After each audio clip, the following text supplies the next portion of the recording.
Okay, it says it's streaming.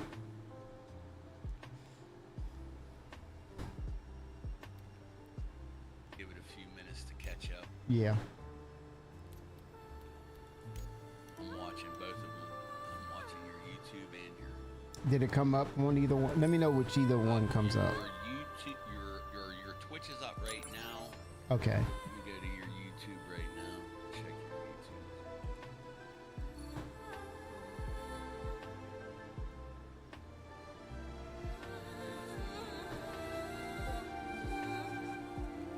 Is live.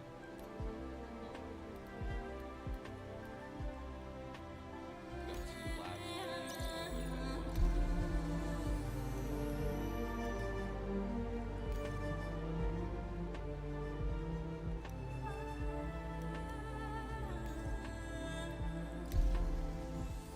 Amy type to you on YouTube.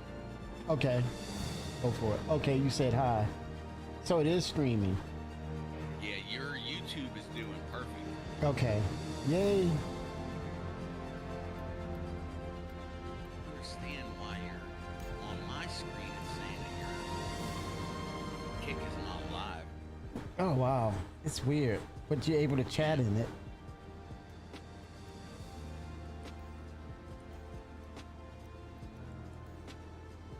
Let me look on my phone.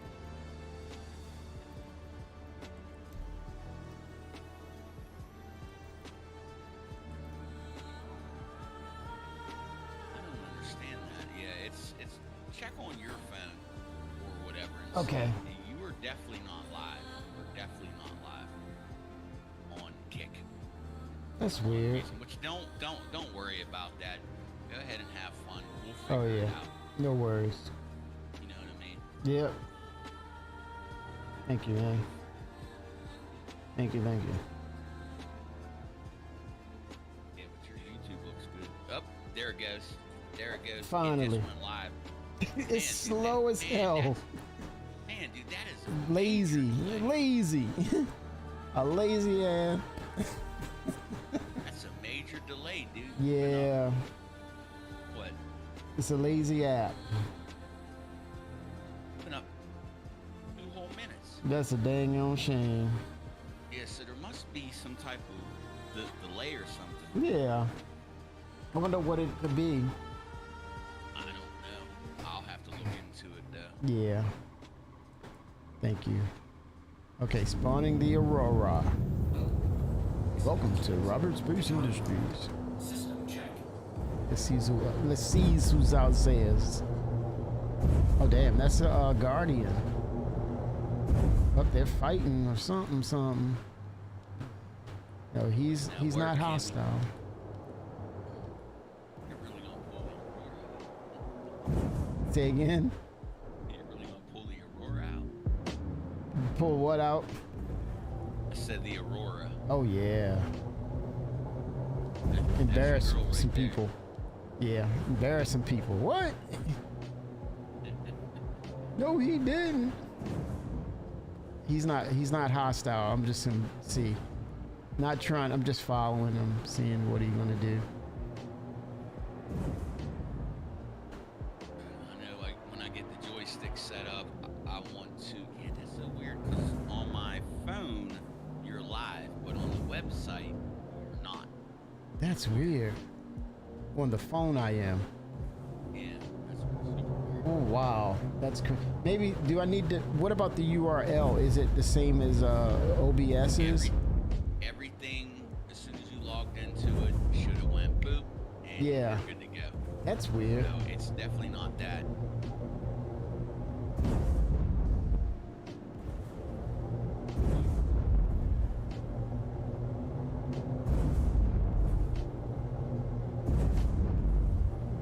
I send it 07. No hostiles, it seems. He's not hostile. He's not firing on me. Return to simulation. I don't know about all that, man. I think his Twitch looks better than his YouTube. Oh, the Twitch looks better. Or is it you Yeah. mean the YouTube looks better? He's saying your YouTube looks better than Twitch. Twitch. Okay.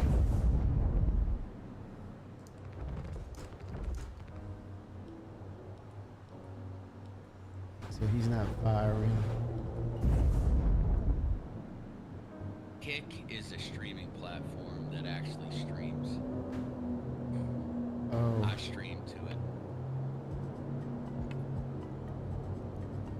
Yeah, I got your YouTube channel up and your Nice. Yeah, I'm just circling around him and he's like,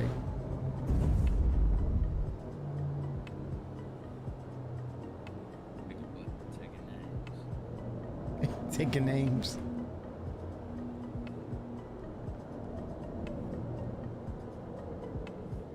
Who's this guy? He said, make a move. I'm sorry to tell you, Kimmy, but that shit right there will chew the Aurora up, dude. You think so? You see how big- Don't you see even how get me big that started, thing is? man. Don't even bait me. Pull the trigger then, Kimmy. Pull the trigger. Oh, check fire. Uh-oh, it's on now. I said, check fire. What? He's like, who's... What you done? What you gonna do, big boy? I ain't scared of you. He's just... You ain't even hurting him.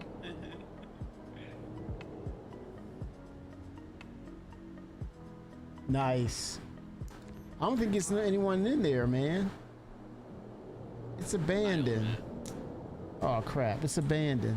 Look, nobody's in there. You see the seat is empty. Yeah. It's a ghost AI, man. You got that ship? Yeah.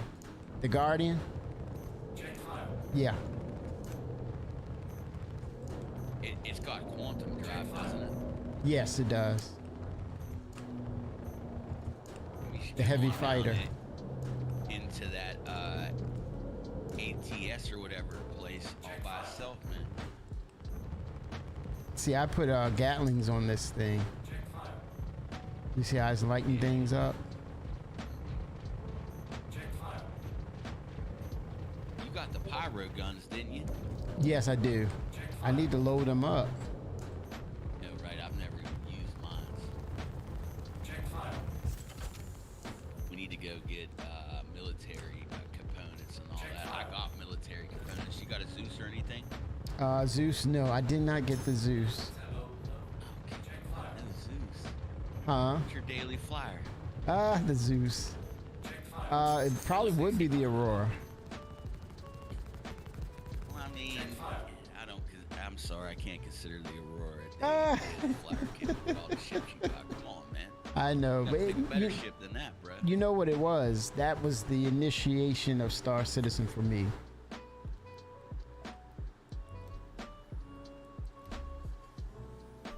Unknown ghost. That was the ship that did it for me. You gotta have a better daily. A better daily. Yeah, come on. Gotta be a better That daily means I would have to flyer than look. I had to go into a library and look and see what is who is what is I what. sent it, said something to you, brother. My daily flyer is my Zeus. Zeus. Yeah, and then my second daily flyer is my Rambler. When I'm just trying to cruise along. Yeah. Oh, I sent is making sense. He's talking about what he mentioned this the other day. You know, that Polaris that was floating in this just in the air, and he mentioned free fly. That's probably what's going on with a lot of people. They get frustrated because they don't know what's going on and they just leave the ship. Or how about this? Better yet, they're in one ship and they're looking at a library of ships. Oh, wait a minute, let me try that ship. And they literally jump from that ship and jump to the other one. It could be them and a few friends on at the same time and they say, hey man, check this ship out. Oh man, I gotta try that one.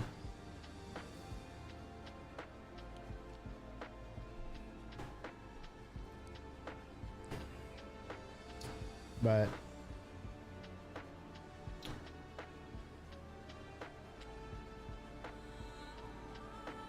let's see what's going on. Yeah, and look, we see the results now of the free fly. Look, that queue is long. But yeah, that Guardian more than likely, Iceland is definitely a free fly. Because we don't really abandon our ships like that. We take care of them. We do, for the most part. Now that I think about it, pirates, griefers, I don't know if I would say that word, but PvPers, pirates, they fight a lot in their ships, so it is what it is. But for the most part, we as players of the game understand what these ships mean to us. You just don't fly that kind of ship and just leave it out there like that. You just don't. That's a red flag right there. Oh, somebody playing it for free. It's not theirs. It's a loaner.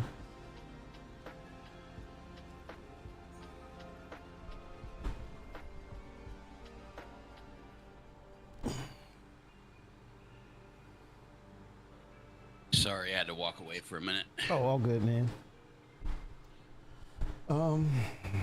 Okay, I'm back to Q12 from 53.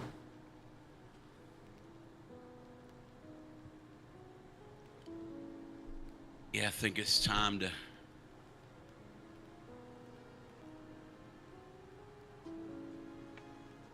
Oh, the torpedoes. Yeah, they'll spin them. Yeah, I can see that happening. All right, here we go.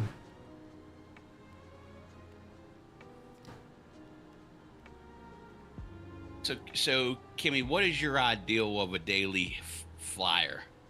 Like, what would you need in a ship to say, hey, this is going to be my daily flyer? I think in context of default base ships, you're moving cargo, right?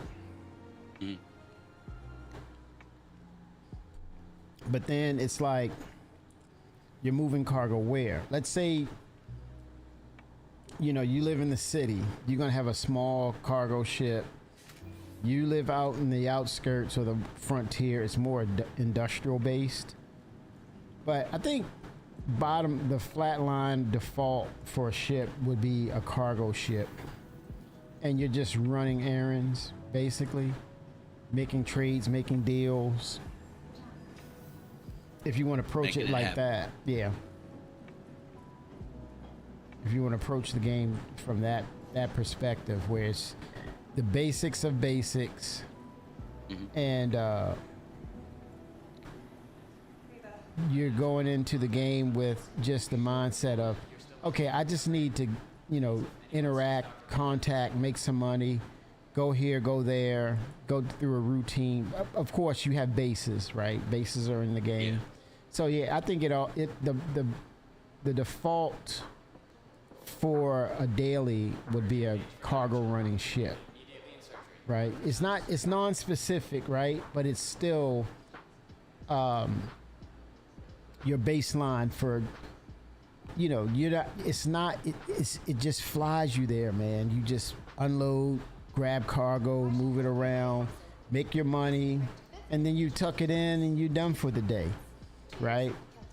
And now from there it gets different, it gets specific, whether you're salvage or you're running, you're doing mining, and I think at some point repair and all these other things that's going to come online.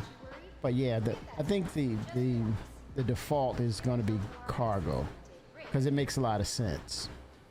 Mm-hmm. I don't really, when I'm looking at a daily flyer, I look at what can the ship offer me while I'm out, Mm-hmm. So what's necessities? Food? Yeah. Bathroom? A bed? Yeah, bed, right? Place to shower. Storage to store your extra clothing, maybe some extra weapons. Mm-hmm.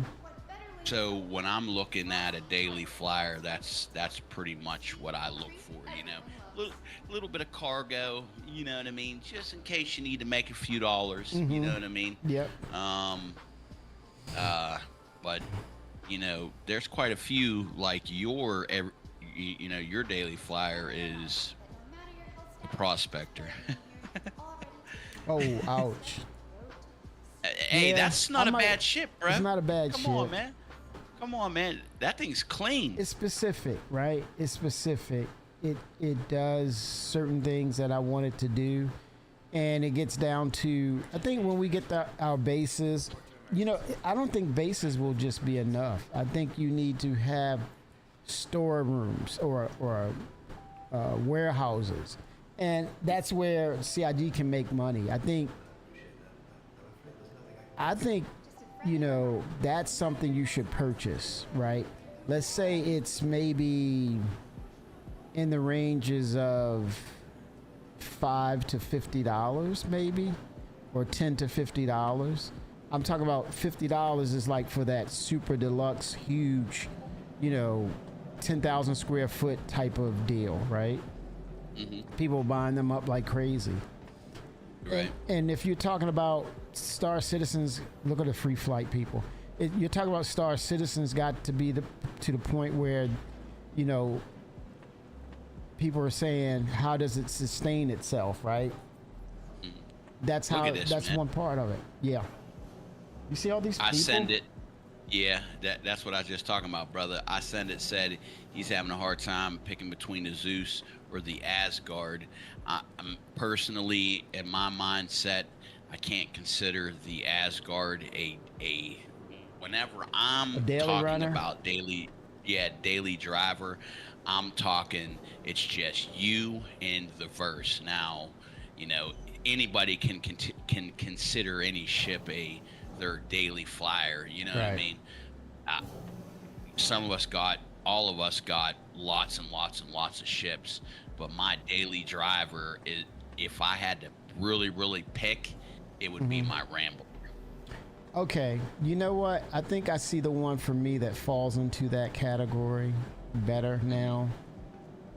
And it's got that all around feel to it. I would say it would be the Mercury Star Runner.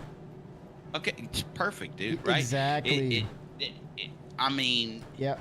that right there hits the spot. That's it right You know what there. I'm saying? It has an area for you to carry a vehicle. Yep. Yeah. And that's the same thing as the Zeus. Yeah. I think the it Zeus is. could fit the Jeep in it. You know what I mean? Okay. You're not going to be able to fit any of the bigger vehicles, but Yeah. it is what it is, right? I think it sounds like we're kind of on the fly defining what a daily runner is. And it's okay to, that when you're a kid, they say, go ahead and use this coloring book, but don't go outside the lines. And I think we're finding in this conversation, we're finding out if we're going across the line or not, but it's okay because we're discovering it. In other words, we're the kids that are having that first encounter with a coloring book, right?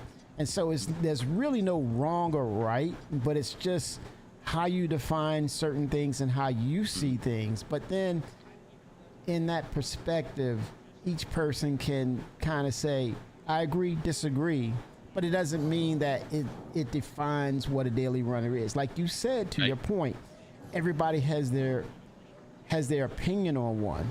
But I think as we talk, we can almost come to a point of saying, is it defined by this or is it defined by that? And the way that I'm seeing it now, I'm beginning to understand it, is like it's non-specific, meaning it doesn't have this one distinction that says that's a mining ship or that's a salvage ship. It's got to be a thing where it looks like a spaceship, but it can accommodate and kind of adapt to certain things, right? But not everything, because then if you color outside the lines, then you're calling it a salvage ship or you're calling it a mining ship, right? That's coloring outside the line of the coloring book. But if you stay inside that coloring book line, then you have these variations. That is the Cutter, you have the Zeus, you have the Mercury Star Runner, you have the CL1, the origin ship. you have the Aurora, you have the Mustang. All of a sudden, they're falling inside the lines, right? And it's, again, it's not to say, because I'm saying this, I define what that is. I'm just saying, in my perspective, this is me understanding it better according to my opinion. Whenever I'm looking at a daily driver, I look at it as I'm going to other systems, just vacationing. Letting the situation happen and you can adapt to it based on what you're flying. Yeah, like if It's you're versatile. Yeah, so let's use the Cutter versus the Zeus. If you had Cutter. the Zeus, Okay, Cutter. and you broke down in a system, life support would probably last longer, water supply would last longer, but if you got into a ship like the Cutter, it's gonna, and I'm looking at it as an RV standpoint, the black and gray water tanks are going to be smaller, the water tanks are going to be smaller, you know what I mean? So Yeah. it's just one of them things. Like, I look at it, how long can it accommodate me if something goes wrong? You know what I mean? Yeah. Because there's plenty of times that I broke down on a planet and had to wait 15, 20 minutes and for a friend to come get me. Yeah. So The Pisces. I right, seen it said the Pisces I a good 100% one. agree. Yeah. it falls 100% in there. agree, dude. That's Yep. that's absolutely one of the greatest ships that Star Citizens It ever flies. made. It flies incredibly nice. Right? And I think they even went one step ahead with. Now I'm talking about the flight only with the rescue. I'm like, man, they're knocking it out. What's your But favorite ground vehicle? yeah, I gotta say I like the Nursa. Gotta say I Is it- respect it. Yeah, Is that the medical one? yeah, the medical one. I like the new one, the one that I Oh, said that yeah. I wasn't gonna buy. And I bought it and fell in love with it. But But I can't carry it in my Zeus though, so I know. there's my downfall. and I was about to say it made it. They made the footprint that it can accommodate a lot more ships than compared to the Ursa Rover. And how it moves and it's compact. And I'm thinking, is it like the Ursa Rover or the Nursa? And you say there's some slight differences. But then I also like that other one that it's, even though it's open air, but it has the turret in the back and the missiles. Oh, I know which one. The you're green one? Yeah. Yeah. I have a pack. Where I bought it, and it's green. I got the green Yes. Mercury Star Runner with that ship. Yep. And here's And- another one. It's not out yet. The G12. That thing, man. Yeah. Oh, and it's black. Right, It comes in black. right. I normally carry mines in my Carrack, but I also have a Polaris. So I have multiple ways of carrying that vehicle, but vehicle-wise, I think I like that Jeep the best. Yeah, it's open air. That's the only thing that would say take it or leave it. But if they had a variant that was closed in, whew, my gosh, man. I'm waiting for them to make one that has like a bed and all that in it, so you can actually get down, like have somebody drop you off, and you really do some research on planet side. Yeah. That would be pretty dope. I think they're having conversations because this is one of the things that Jared Disco Lando mentioned. He did one of the shows and they were having that Q&A or a conversation about, these large vehicles that can, or kind of like what are those land speeders, those they make them in real life. They can go over water and then they can hover over land, but they're talking about on a large scale where it's like almost like a fortress or a living space inside, and you're on the ground. They're having conversations about that, and I think eventually, at some point, we're gonna see things like that. Once you get on ground, you can spawn this thing. Look at that Starfarer. The Starfarer. Oh yeah, the Starfarer. No joke, man. It needs some real serious love though. Yeah, I mean, because you know why? It goes back to what they were saying about the new systems like Planetary Tech 5, and you know that's coming on board. But what do they say? All the locations, when they get this new Planet Tech, or they go through these optimizations or these updates with environments, every system will benefit from it because they're going to always cycle those. Now that should go back to the ships itself, the gold standard. You know, they should follow that same pattern of, as you come up with something good or something that's standard or new standard, you should apply it to all these ships. But it's going to get harder and harder because we're looking at a lot of ships now to the extent that I don't remember them all. Or you come up with a conversation. Right. Wait a minute, which ship was that again? Wait a minute, you know that ship? You know the one that's got that scoop on it? Like what? It's got that scoop on it, man. You know the one with the scoop and the missile. And we're like, what? Right. Let me put up the damn picture. I know the manufacturer is Anvil.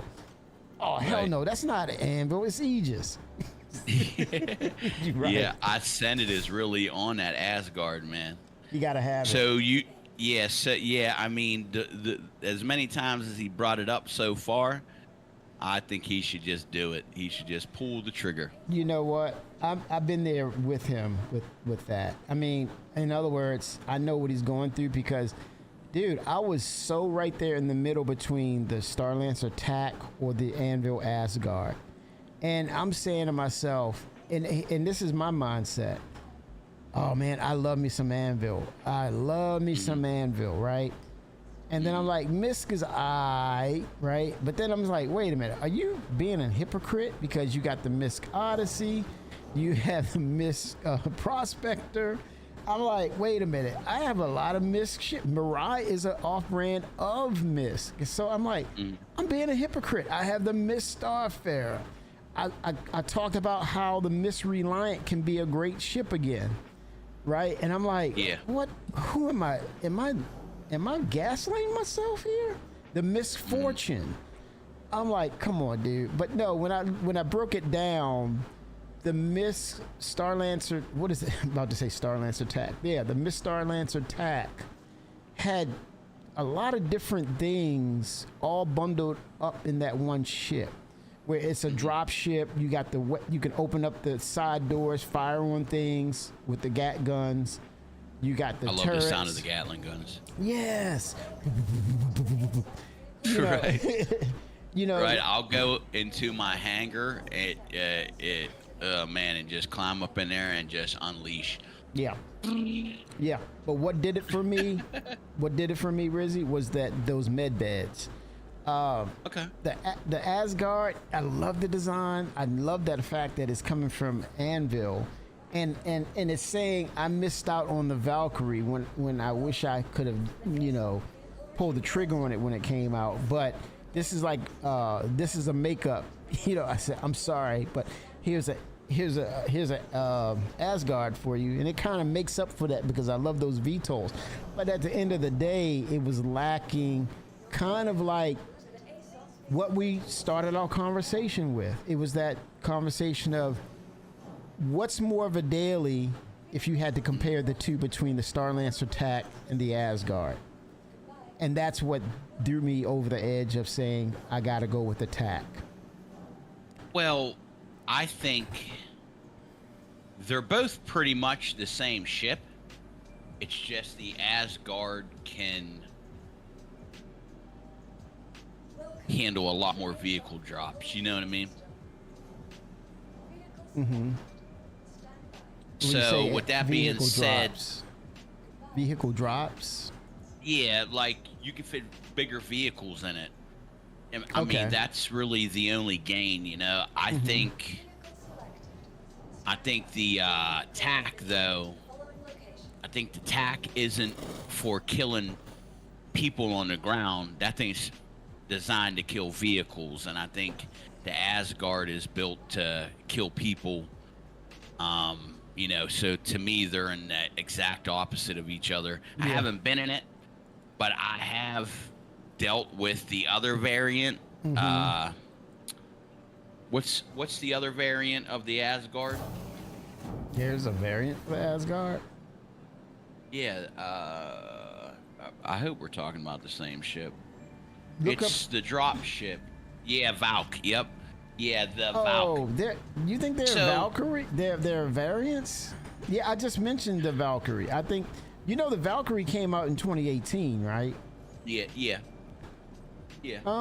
But I think I know why you're saying it's a variant, because the style guide they took from the library, and it's so close. You have so many similarities with those big VTOLs that rotate.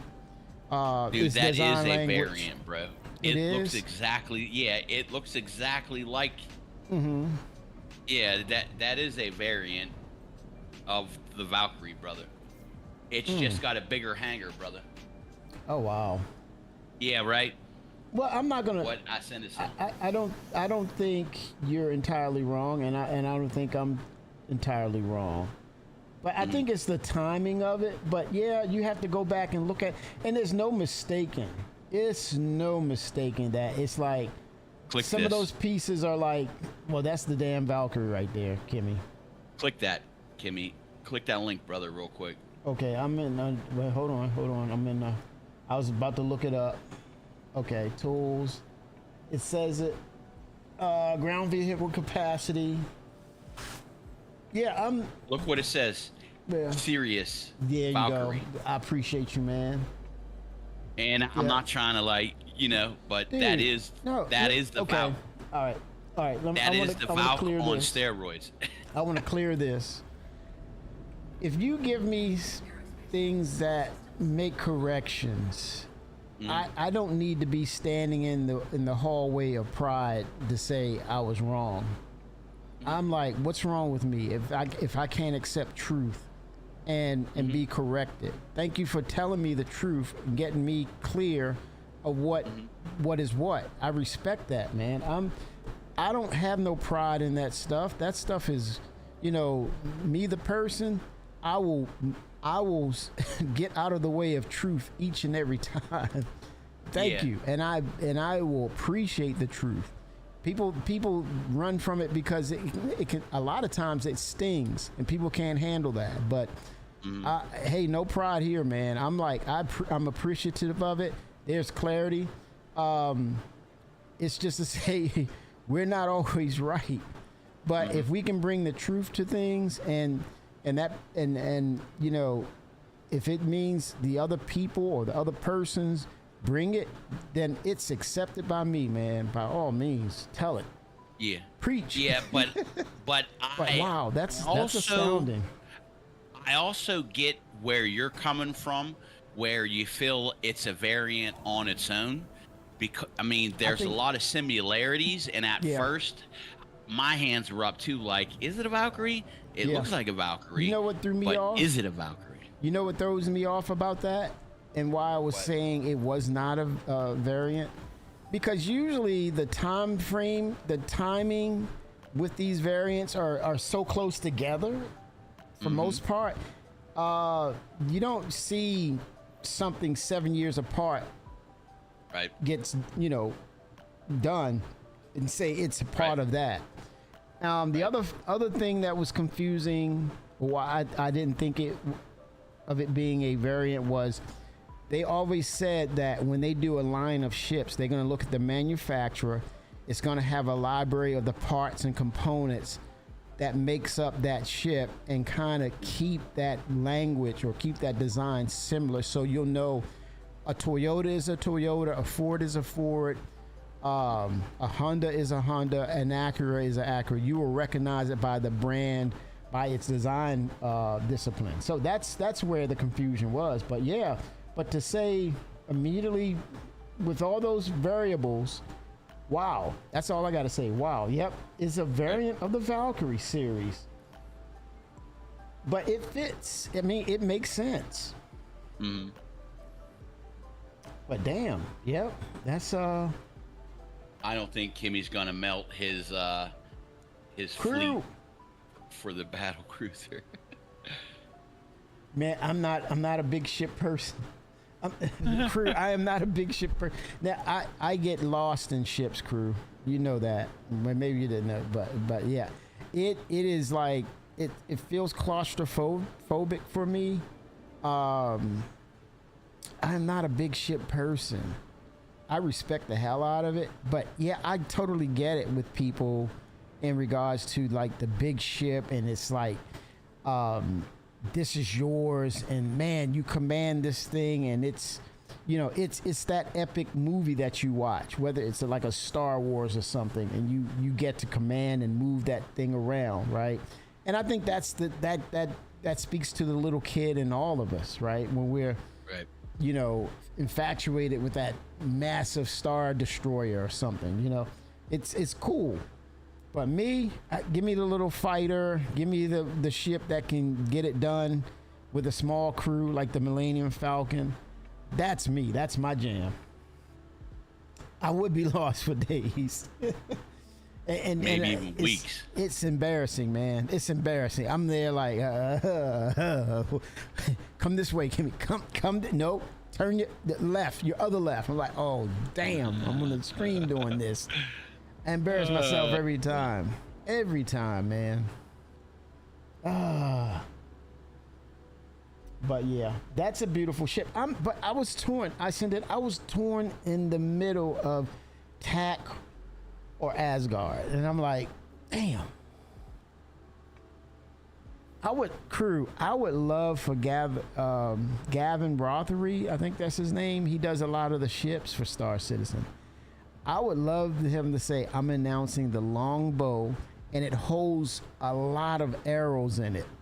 And the longbow shoots out all these arrows, man. Holy smokes, that would be badass. Oh, if they could come up with that ship, whoo, that's stout. And you have all those arrows attacking, whoo. I don't know what manufacturer hasn't had a decent sized ship so far. Anvil, hello. Anvil do not have a capital ship, and they're strong in the UEE military. That's the crazy thing. They're strong in the UEE military. That's where I'm saying, would that make sense to me? I'm saying, when, when. Mm-hmm. That's a no-brainer. I logged in to check out this TAC. I bought it but never looked at it. Really looked at it. Really? So I'm looking at it real quick, checking it completely out. I always go to the side turret gun and just shoot it. Oh, and then whenever I'm done, I get out of it and go. Let me ask you this: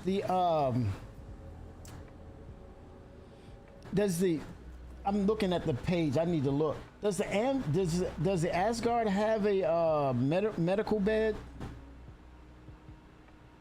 I don't know. That's what I was going to ask. I send it. What does he feel separates the Valkyrie from the other variant? And if he's flown both of them. Does the Valkyrie have a? No. Oh, it doesn't have Valkyrie's one? Not.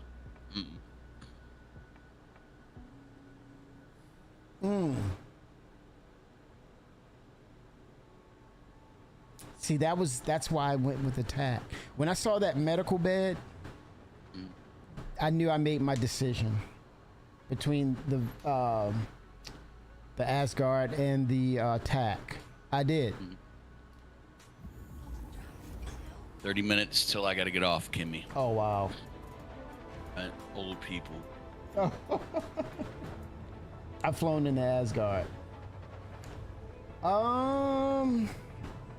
Yeah, I mean, now with the Asgard, you're looking for a battle, you're looking for a fight, or you're coming to help, or you're coming to assist in an actual fight.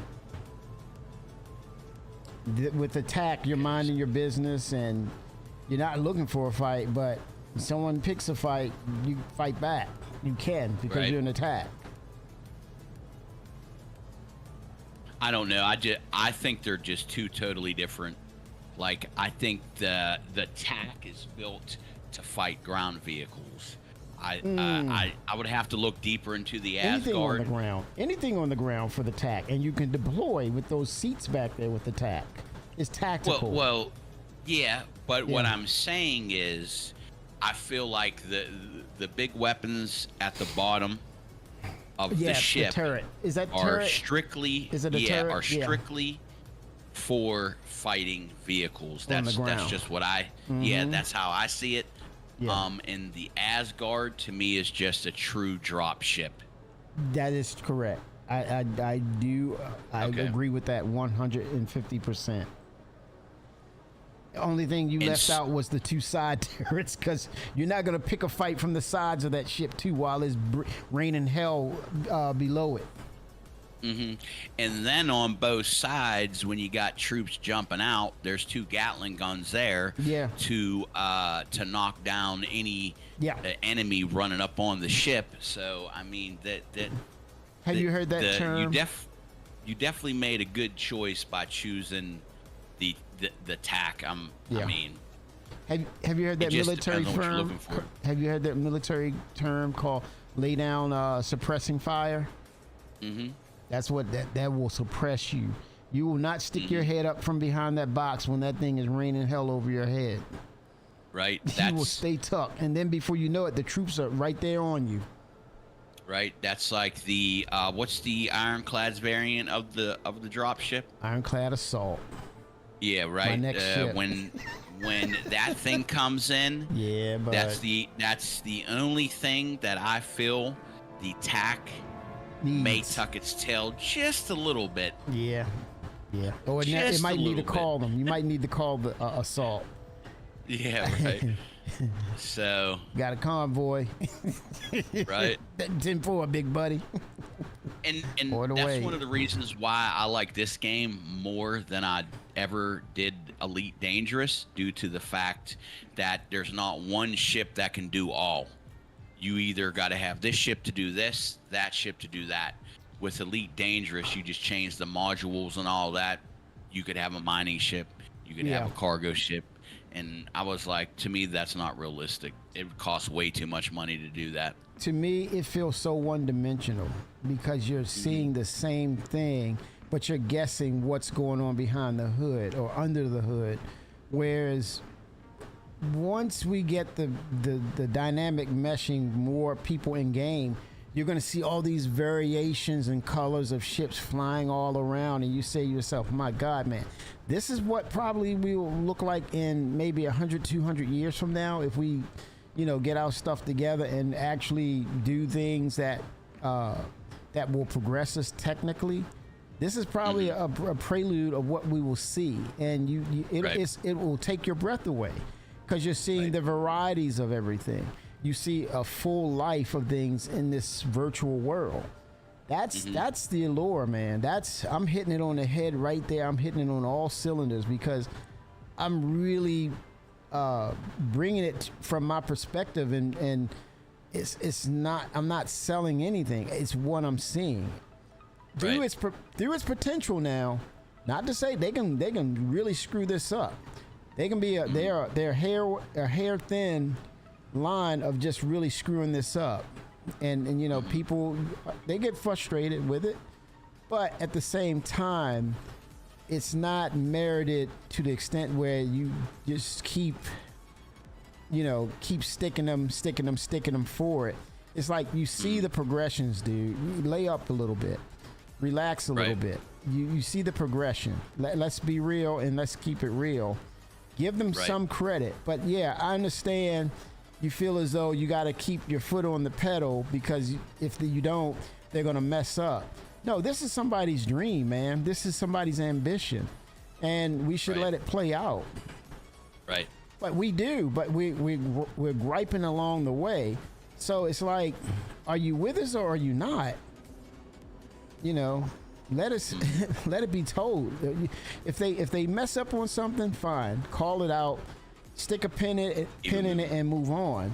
But if you're not really with them, it's like, what's the point? Are you going to be around when it's good and then you're going to be the best advocate for it? I'm like, dude, all along you've just been griping and moaning, but now you're the best advocate for it. I get it. I totally get it. It gets frustrating sometimes.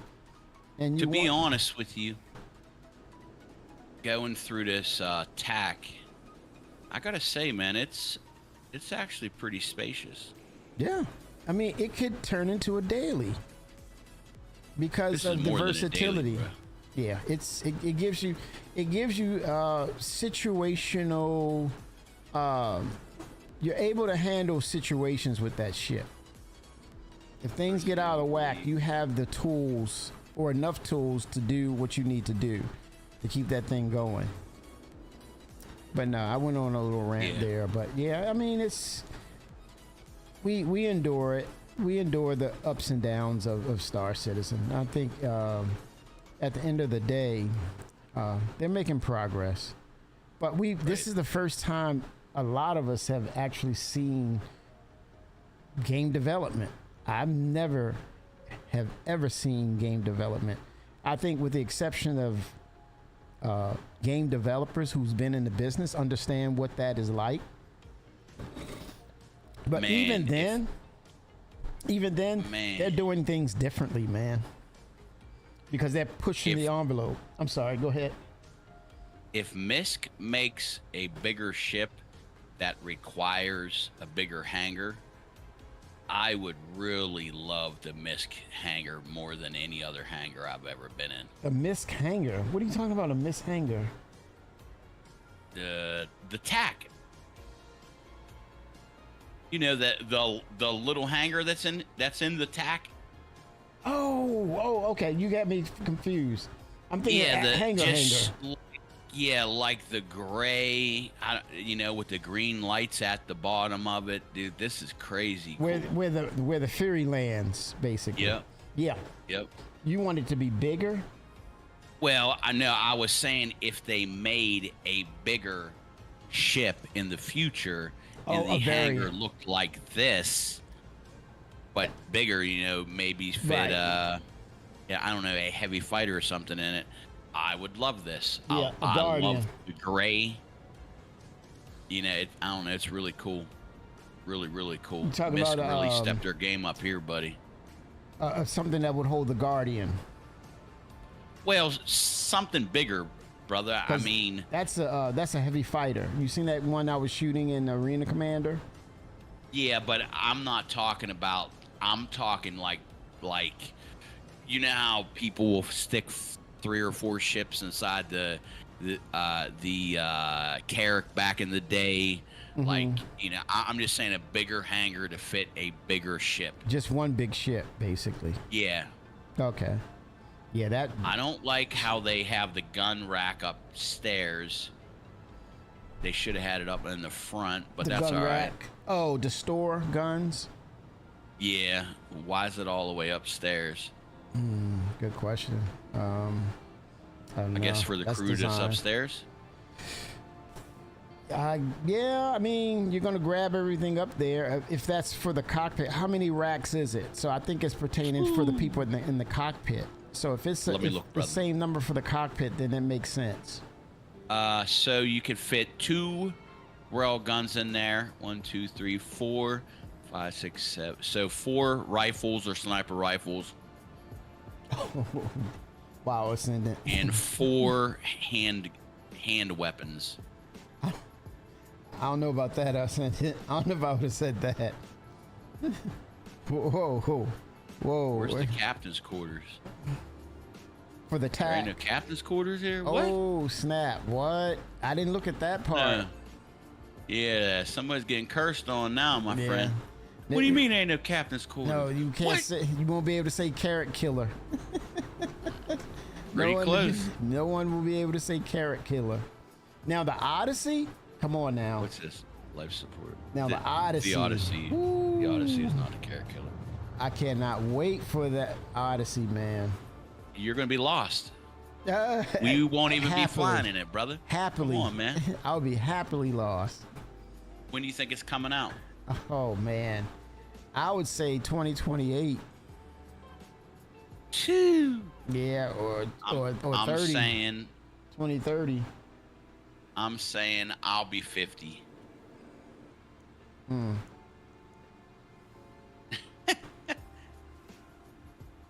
It better not take that long. They really need to speed their ship stuff up, get everything caught up so people are happy. Yeah. Because that's the biggest gripe I hear. Yeah. You know, why are you working on these new ships and you didn't even get the backlog of ships done? Like, get the ships done, get them out in the game. Yeah. Yeah, it's so gonna people can be happy. it's gonna be it's tentative, right? You set that date and they get ahead of it, right? They get ahead of it. But yeah, it can Dang, bro. it's one of the things that we hang our head. Down. That's dude. You didn't hear me earlier. I said, man, I'm not messing with that. I'm not messing with that. That is one hell of a low blow right there, my friend. Hey. I'm not messing with it. Somebody please put some words in chat, please, so I can look beyond. I'm not. No. Dak has one huge flaw. It only fits Oh, one no. stuff. You're right. Yeah, I definitely agree with that. Well, I think they kind of, for me, right? I think I guess, you know how the ladies say, oh, that's so cute. Well, it's made just for it. I think it was one of those things they wanted to like tie it in, put a little like cherry on the top or make a little cute bow of it. And I think it was successful by doing that because the Miss Fury was out there, right? And it's like, well, why is it out there? It's a snub fighter. It doesn't have what do you call it? Quantum capabilities. And then lo and behold, it's like, yeah, this is why. But yeah, it can be the snub ship 4. Look at that. Yeah, that's crazy, dude. Is he gonna crash? Dude, you are that's probably another Kimmy. He's probably streaming. This thing has turrets, and then you go to get it to the Turk. Ouch. Oh man, I'm sorry, Kimmy. Mr. Send It here.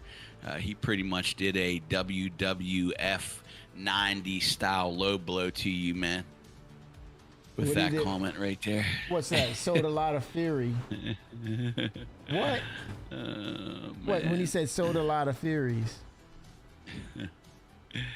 Oh man, look at my man here struggling to get in there. Yeah, he's doing something crazy. Look at this. My man's struggling. There he is. He flopped Cruising. it in, man. Right? He flopped that thing in. Boom. Yeah. Is that you in the hangar with the tack? Was that the tack? Oh, is that the Idris in there? It's two Idrises. That was a freaking Idris he landed. It's two of them. Oh, they free flying like crazy. Now, you know what? Back in the day, this would have chopped the server in half. Right. And look at that. Just as smooth. Advise you, I'd stay back, bruh. And now people are now CIG's talking about bringing in a larger ship. Holy smokes! That's because they Battle have cruiser. confidence now, man. They know what they're They doing. got confidence. Yeah, Mhm. they're getting it together.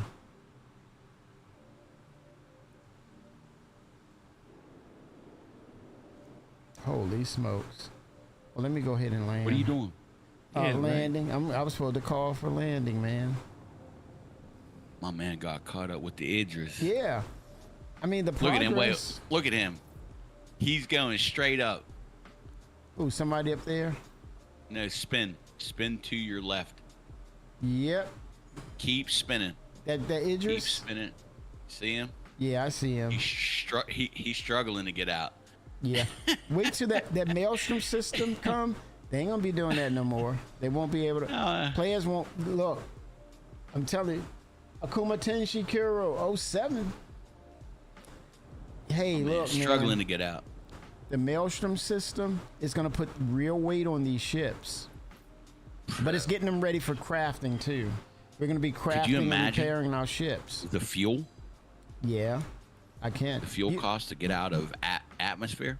You know they said that, right? They said you're not going to be taking that ship out unless it's a big event. Now it's going to be a lot of crying because people are thinking, again, what is our conversation started with? The dailies, right?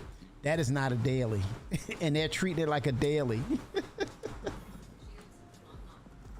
It's not a daily. Everybody's flying solo, brother.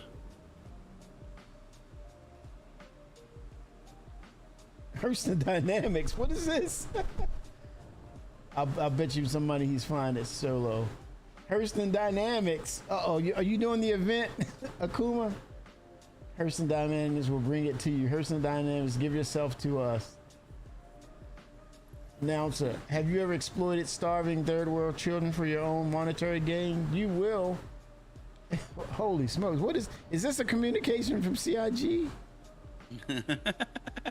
Akuma, he's probably repeating something. That's funny. Up, there's the towing ship. That's Somebody's- the raft, right? Is it? That's the yes, it is raft. the raft. My bad. Yeah, I was like, huh? Wait a minute, what are we talking about here? Well, it kind of looks like the towing ship. I Yeah, have the towing well- ship. We need to start using it more. Their style guide is a lot. Is very similar. They do well in the style guide. The mold needs some love though. Right. It needs tremendous love. But I think they're gonna fix that before they get into the Arastra. Mama just got me new slippers. Very nice. Right. It's all right, man. It's all right. She's always spoiling me. There you go. That's awesome.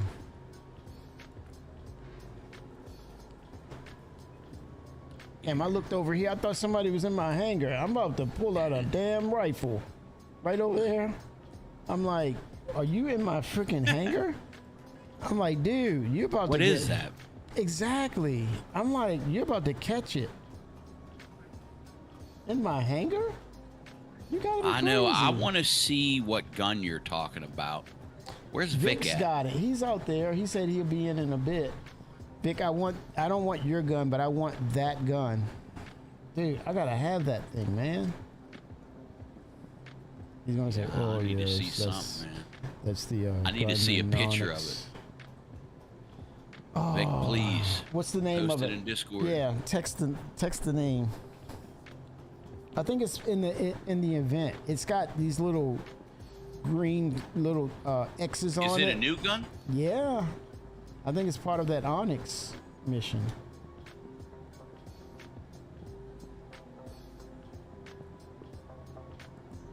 Are you going to go down and do it? Not alone. Hell no. Come on, Kimmy. I know. Come on. Exactly. That means you're going with me, right? No. No. Exactly. Can't. I only got 10 minutes, man. Sure. All right, so sneak peek of new weapons. That one has a blade on the bottom of it. So there's Oh, man, another that's 1 medical year ago. ship. Good.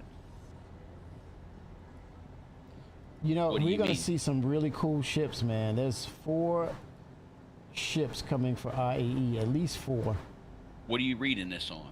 No, John Cruz said it. Where? This was in his. That was the last show. Star Citizen Live or Inside Star Citizen with the ships. They were Okay. talking about it. Yeah, it's gonna be. So yeah, it's no more videos until after CitizenCon, October 11th. When so you said Citizen Con starts October 11th? Yeah, that's a Saturday. Okay. I'm gonna check. I'm gonna fact check myself again. Yeah, that's Saturday. 2 hours though. 2-hour show. But that's okay though. So do you think we're going to get a system? For CitizenCon? Yeah. No, well, it's like this, man. I think all his resources, literally, they are being tied up into Squadron 42. It's tied up. They're tied up. It's all Squadron 42. I can dig it. Yeah, and I think, you know, I think people, they hear them saying that, but they, for some reason, it feels like they don't hear him. They heard him say it, but they don't hear him or hear CIG saying that. And so you have this kind of knee-jerk reaction of, man, it better not be, it better have a lot of things in it, and it better, you know, 2 hours. And I'm like, wait a minute, are we not listening to them? Are we missing something? And I think we are. And I think it's because we want things so badly. We're looking for things so badly because we're caught up in these features and them building things, and then we're caught up and we're seeing these patches come fast and furious. We're so caught up in that, we're not hearing them. And that's our fault. That's our disconnect. So, you know, then we, and here's the thing, then we get sad. I'm speaking to me too. We get sad because we're saying, damn, man, only 2 hours? What? Right. They better have something good, or, well, it needs to be something that we're gonna see soon. It's the same thing. They are working on Squadron 42. We're not trying to hear it. They're working on Squadron 42, dude. I don't know, man. It's like So do you think Squadron will be out? No. When? Like they said, they're saying 2026. Is that what you're saying too? Or you're like, no? You mean like it'll be out when they announce, when they do CitizenCon? Well, I mean, they're gonna have to give us something, man. They're gonna have to give us something. See, my point right there. You know what I mean? My point right there. Holy smokes! Man, you know how many Citizen Cons I've watched, and I'm just sitting there like, you know, that there's never a time where I stood up like, yeah, or anything else. Yeah, you know what? You know, I'm guilty too, man, to what you're saying. I'm guilty there too. And unfortunately, probably a lot more people, they're not going to say it, but they're thinking in those same lines that you're thinking of too. But here's the reality check. They're working on Squadron 42. I mean, they're seriously grinding down on that, because I think this is a turning point with Chris Roberts. This is his career. This is his sole point of 2012, and the reason why he got out of making movies to now, Squadron 42. And I don't think some of us, it's like, it's not saying we don't care, but we don't care. It's more of, right, dude, I want to play what I want to play. And he's like, dude, I got a reputation to uphold. I got a promise. Right. I got promises I got to keep. I don't know. He started Star Citizen first, so I'm here to play Star Citizen. Squadron 42 is extra, and I do want to play it, but I'd rather play Star Citizen more. Okay, see right there, and create my own story. You said, see, you just put that out there, and it was just so casual, and I'm like, stop. You said Squadron 42 is extra. Yeah. See, that's a huge statement right there, man. Squadron 42 which- was the beginning of everything. Yeah, I understand that, but with this project here, what was started first? Squadron 42. That's what I'm saying.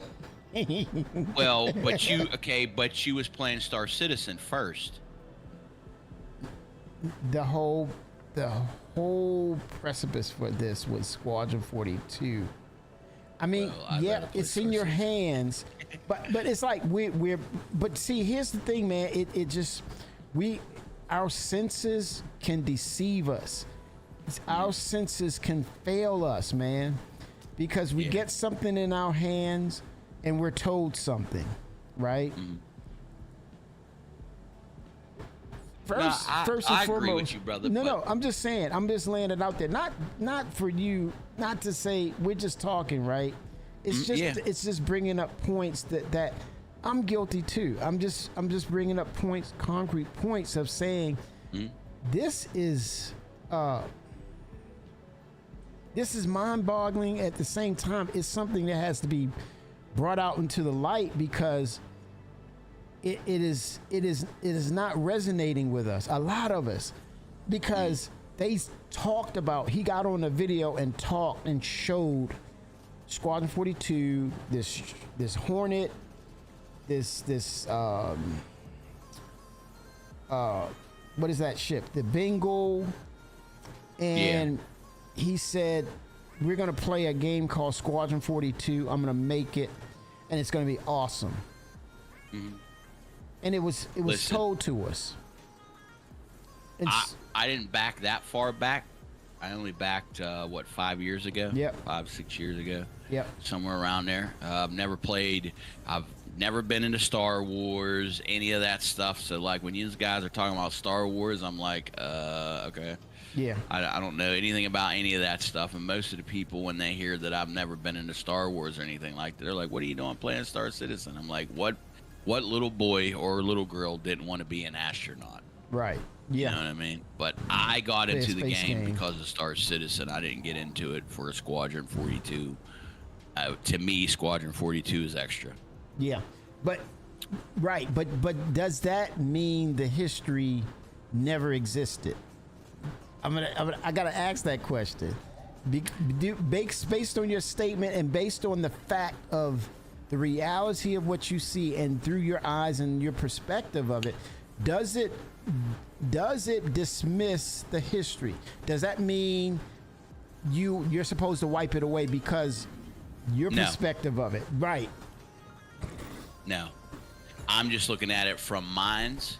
Right. Like, I agree with what you guys are saying, but at You the same do? time, I don't know anything about Chris. Like, you know, I didn't know anything about any of the other games that he did. Nothing. This is the first, you know, and I stumbled across this game from watching What's the Biz, you know, Right. and I was like, wait a minute, man, what the heck is this game? Can And then I I went to the website and I was like, oh crap, man, I already got a pack. And then I was like, Yeah. oh man, this is that one where that Andromeda crushed me, dude. see, I don't want to get. I don't want you to go too far with your statements because you're saying a lot, and then I lose that thought of why I want to stop you, not to be rude or anything, but to stop your thought. You said Yeah. You said you put it in a sentence that I agree with that, right?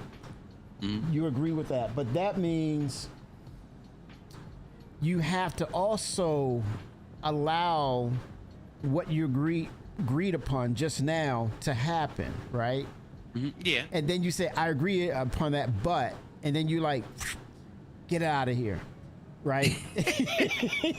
And this is psychological, and it's not. I'm not picking on you, Rizzy. It's just I'm bringing up a point of No, I'm all playing of chess. us. Yeah, we're all guilty, and it's just Yeah, to say. I'm playing chess right now. Yeah, you're saying right, and you're saying that means you have to allow him to do this because you just said you agreed. It's like the fine writing, the fine line, the letters on the contract, and you just said, yeah, I agree with that, and so Yeah, that but means, I didn't sign it. But right, and you're not going to sign it because I'm it's just not here in to your play hand. Star. Right, it's not in your hand, and that's the thing. Yeah. People, I think we all are tangible people, and if it's something tangible, it has more value than a concept of something or a statement on something.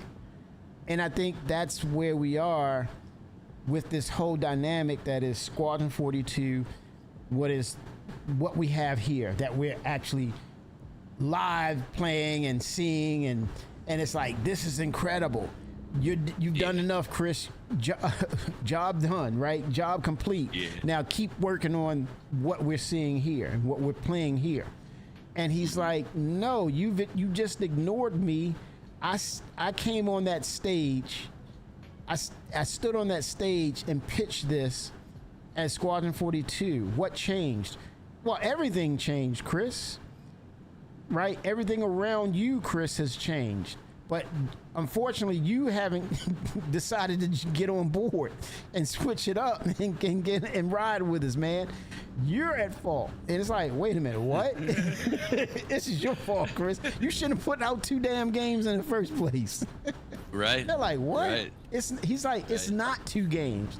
One is a storytelling to allow you to get into the game and immerse yourself and understand what this is.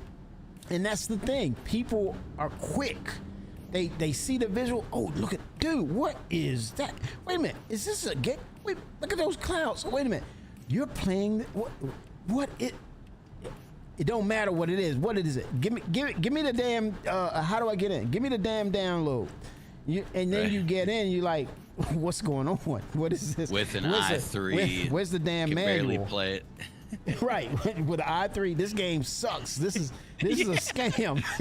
you're getting snapshots for your frames. Click, click, click, click, click, click. You're like, oh, this is some BS. I've been sold damaged goods. You know, I'm looking at it on stream and like, damn, his stuff looks good. And I'm like, I get in this and like, what the hell is he playing it on? I hate that guy.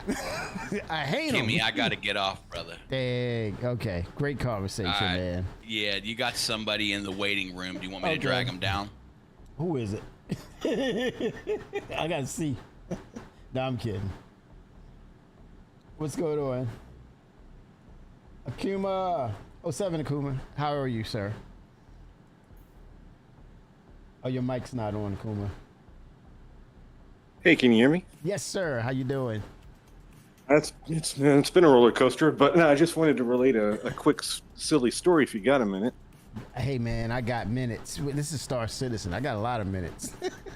So years ago on a very slow night watch, not much going on, 12 hours to kill, I walk over to another section of the watch floor to a Navy friend of mine.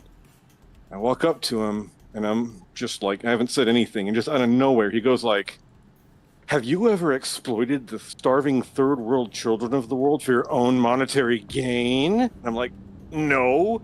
And without missing a beat, he goes like, you will, and AT&T will bring it to you. AT&T, give yourself to us. And what he also didn't know is that my father had retired from AT&T. And he retired from AT&T because AT&T was going in a bad direction. And when he said that, I just lost it laughing. And it stuck with me over the years. And much more recently here, I'm like, there's a lot of people that don't know the lore of this game. I'm hearing Astropub talk all the time about how ignorant people are of the deep, that there even is deep lore. I'm like, that is a perfect encapsulation of the lore of Hurston. So now I'm just running around kind of posting it in people's as long as I'm not trying not to make sure I'm not too much of a jerk about it, but posting that in people's streams to be like, hey, this is something funny, it'll make people laugh, but it'll kind of clue people that are watching in, oh, wait a minute, why is he saying this about Hurston? Maybe I should look up Hurston's information. Oh, there's lore behind it. I didn't know that, et cetera, et cetera, et cetera. But yeah, so that's where that came from. Oh, the Hurstons, the family. Holy smokes! Well, I mean, they basically lock people into lifelong contracts and grind their people into the dirt. So it fits, right? I mean, if you're a mogul type and you could be one of their business partners, that advertisement might appeal to you, and that would be up their alley. Yeah, and then your bottom line is taken care of with them. Rest assured. I mean, it's promised. It's going to be taken care of regardless, no matter what, whatever it takes. So they're like, yes, I'm in. When do we Right, start? so- And there's Exactly. a lot of suffering. Even the planet itself suffers. Right. The planet. Anyway, is I the got to go, recipient. and I just wanted to relate that. I thought it was I the was little wondering where blurb that made me came laugh, and I from. was hoping it'd make you laugh as well. Yeah, I'm looking like, wait a minute, what the hell is this? Wait a minute. Yeah, it's a little fake commercial for Hurston towards their imagined commercial from Hurston towards other potential business partners. Considering that, like, the player population, that is to say, people who own ships in the game, the lore is that we're all the 1% of the population of the Yeah. UEE. Yep. We would be the ones to hear an ad like that. Yeah. Closed doors. That's a closed door conversation right there.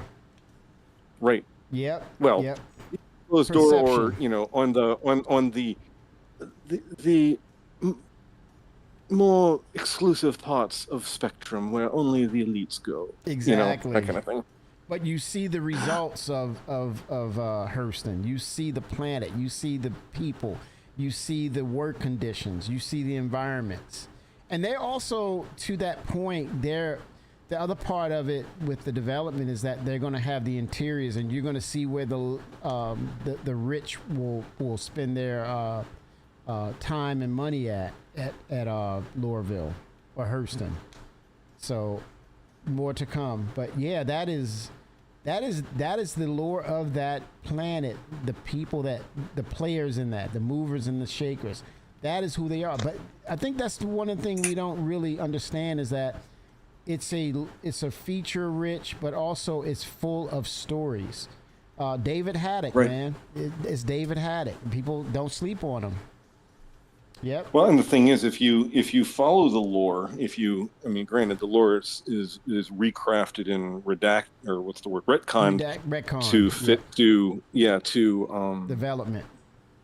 towards what the game itself needs. Yes. But, like, for example, the lore, at least so far for Quantanium, has been that it forms as an isotope in extremely cold conditions, because it's Ooh. only in cold conditions that the different materials that turn into Quantanium get dense enough to capture the quantum particles, right? Oh. Well, if you follow that lore, you go, Yeah. so I need to go to cold places. Well, now they've refactored that, but at least No. before one of the earlier mining refactors, you had to go to cold places like Lyria to get your Quantanium, and that was reflected in the lore. and So if you know space. your lore, it'll direct you towards what you should do in the game. And space as well. Asteroids. Yes. See, man, there's no other game like this. There's no Anyway, other I got to game get like back to family stuff. Akuma, It was good talking to you. hey, God good- bless you, sir. Yes, sir. Good talking to you, Akuma. Bye. Thank you. Bye-bye. Good stuff, man. Oh, wow. It's good stuff, man. That's our community. That's what this game is about. The storytelling, the connections, the people with opinions and different opinions and different insights, and we come together and you form this. This is incredible, man. It's don't sleep on Star Citizen. Don't sleep on it. Backed in 2013, before we got the Hangar module, I backed for both, especially for Squadron 42. Meister says, yeah, SQ-42 is meant to be the flagship, and Star Citizen is like Red Dead Online. Kimmy, can I come on the voice for a couple of minutes? Of course, man. Gotta be quick, because I gotta get the family things. Yes, sir. I'll be on soon, says Vic. Oh, let me send you a Discord. I send it. Yeah, Hurston is a garbage planet. So much pollution and wasteland. Yeah. Yep. And they make a lot of money. They make a lot of UEC.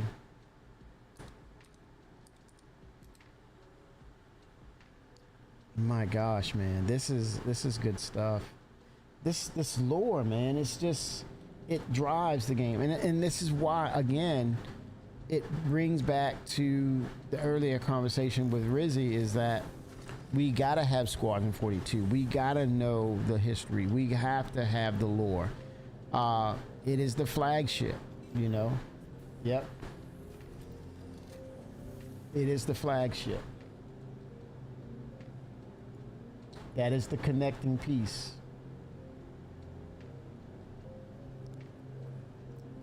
It is the glue, it is the heart of what the persistent universe will become.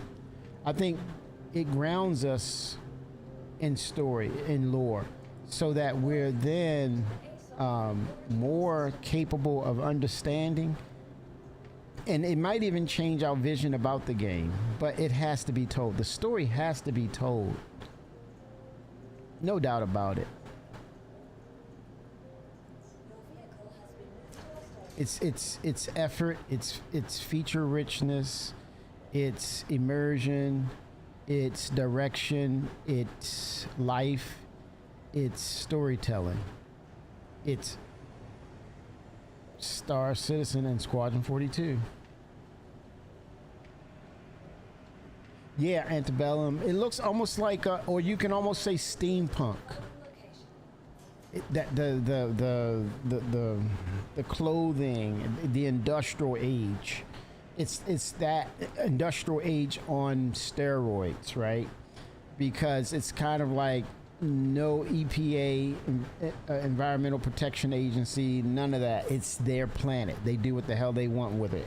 And it's open for business. It's open for business.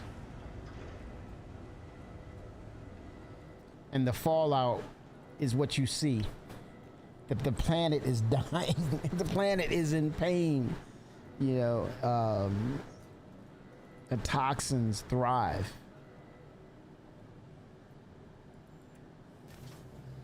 And it's opposite. I would love to see a planet that it's based on naturalist, natural remedies, using organics and life forms to assist and to help balance with life.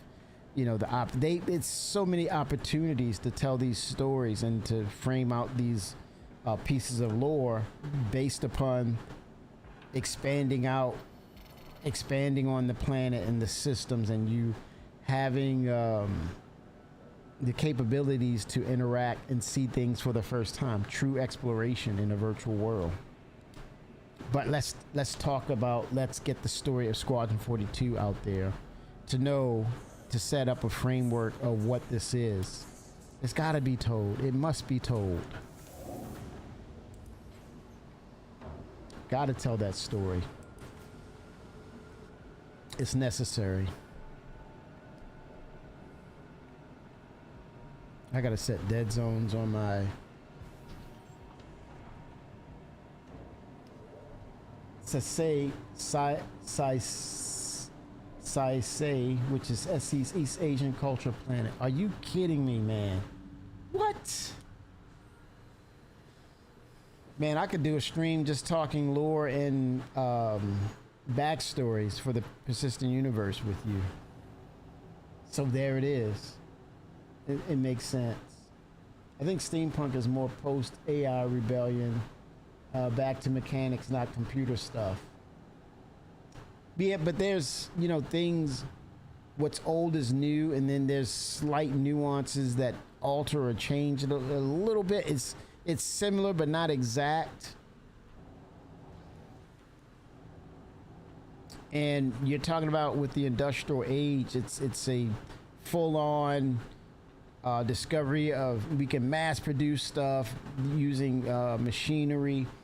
Then Hurston comes along and then says we can do incredible things through science and technology, and if it goes bad, oh well, it's not a problem. We're a big machine that's progressing through technology and science, and of course military prowess will always help cut the check and not have that check bounce, you know. So those nuances, you know, because I think after the industrial age, there was a footprint when World War II happened, they turned on the machine again, but it was a slight difference to it.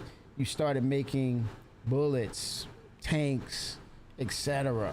You know, so it's so many ways you can tell these stories, man. It's just incredible through this vehicle, through sci-fi, and you mingle it with history itself.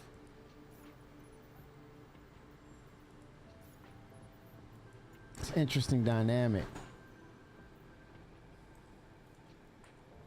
And it's almost like it's like Chris is getting the best of both worlds. He's creating a video game, but he's also making a movie. How do you pronounce that, Akuma? Is it Saisei or Saisi? Saisei. Saisi. It'd be interesting to see how it's pronounced. Saisei.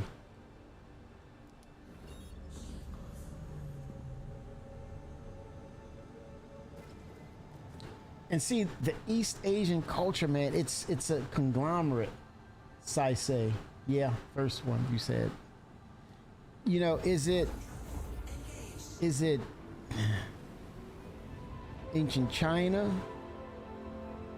Is it Japan? Is it a blend? And you have people say, well, could it be Korean? Right? Or could it have a flair for Thailand? See, it's man. It's so many layers. When you say East Asian, it's so many layers. But let me go to geography, because he's like, man, you know what you're saying, Kimmy. Let me see the discipline here. Let me get my maps right.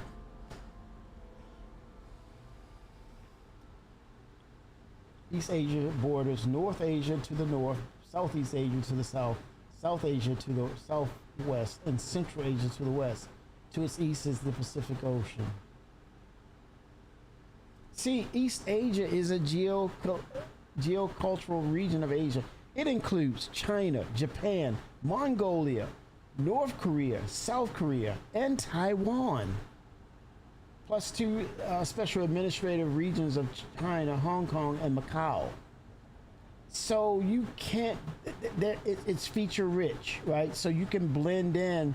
So you can have a cold region that's similar to Mongolia, right? Japan, you can be set by the ocean. In China, you can have a mountainous region. Holy smokes, man. Musashi Industrial Space Concern. Musashi. Dude, that is kill, man. Dude, you could stream that alone when you're by yourself. That is freaking incredible. Now I'm gonna let oh great 07. Thank you for the follow. Who is this? I'm looking up the double farts. Steam is awesome. Thanks for making it for us. Stream is awesome. Well, I send it. It's yeah. The focal point was Japan. I mean, yeah. It's. Do you want to include that into Star Citizen, or do you want to show the beauty of the best parts of those cultures? Right? There's a choice there. Yes, but it is Japanese and Korean dominate with a heavy splash of the U.S. and Hawaiian culture. Oh, yes. That would be interesting too now.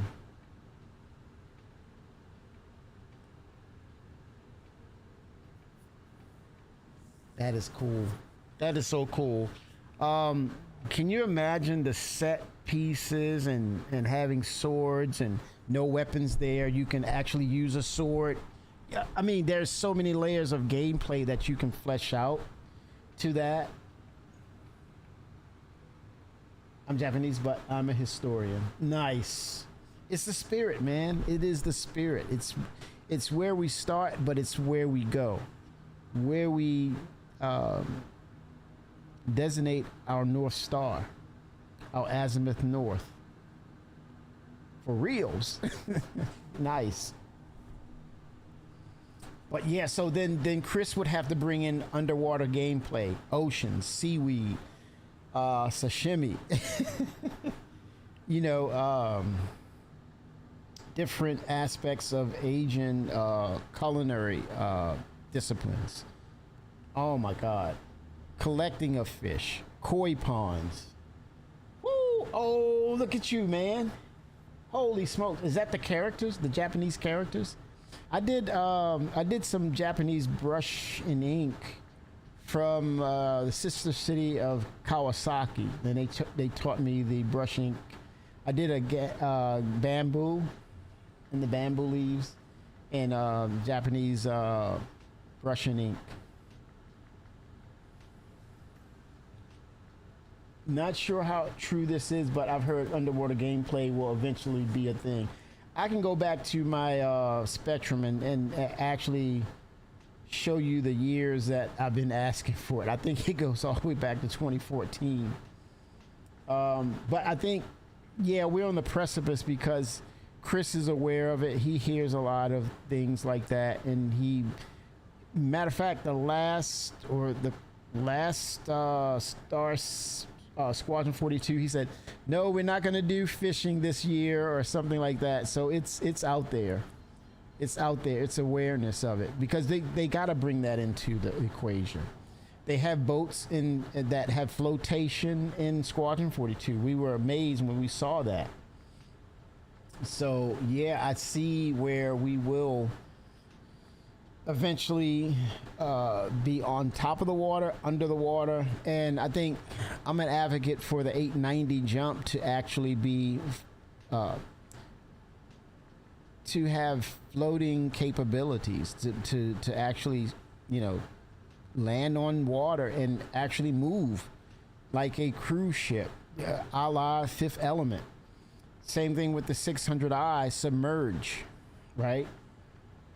Yes, it does need that. And it's a beautiful set piece when you talk about docks and ports. Literally a yacht club at Terra where you have these elaborate lots. I mean, elaborate, what do you call it? Docks. That's what I wanted to say.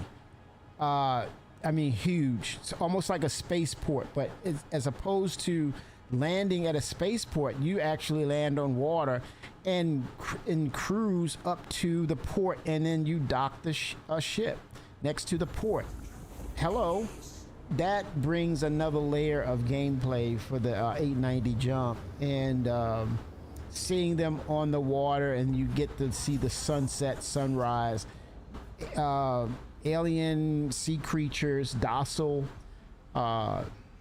and the further you go out, hostile. It brings that level of immersion again to the game. But I don't know.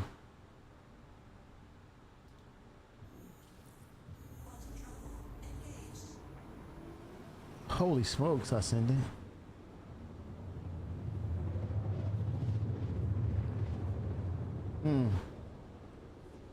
Holy smokes. It just got real, man. It just got real. Yeah, that's a rough one. Yeah.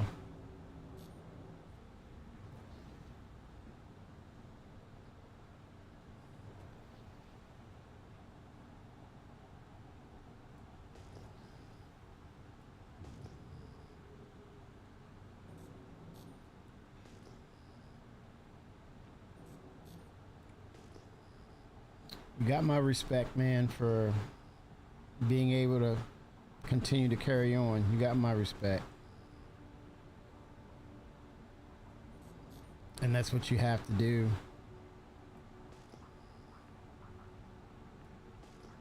Time for the old man nap. Catch you later, Mr. Van Winkle. Okay, AUEC. Okay. Went from peaceful Japan to living in Oakland, California, just after Vietnam War. Holy smokes. Yeah.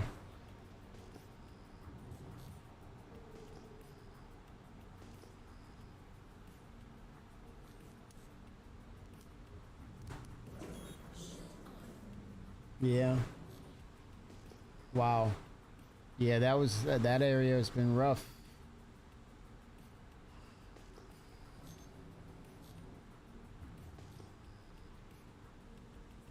It's where Li Xiaolong went to live too.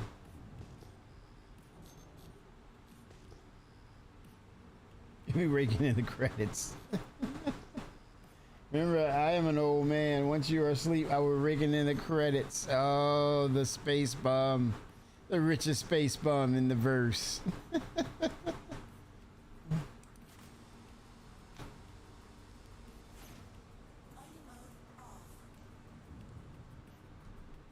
Yes, indeed. '07 Scavenger, aka Scavenger. Yeah, a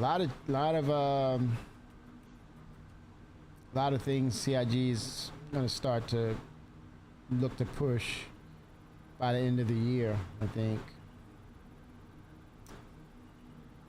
But no doubt about it, they're ready to push Squadron 42 out the door. They are ready. They're getting ready, should I say.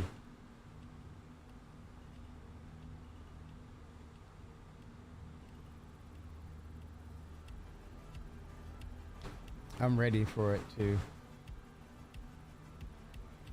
Yeah, tough skin opportunities. A lot of things come your way, and it's just working through it and building upon things, and just, you know, you don't let it, you bend but don't break, man.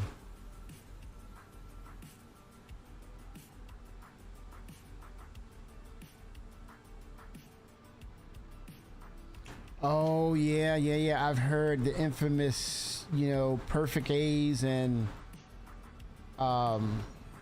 those levels of honor and shaming, and you rather not want to go on if you're not performing at a perfect high level. Yeah, that's incredible pressure. Incredible pressure. Whew.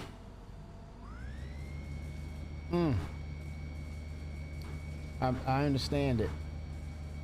Never lived it, but I understand it. Yeah, be good people in the sense of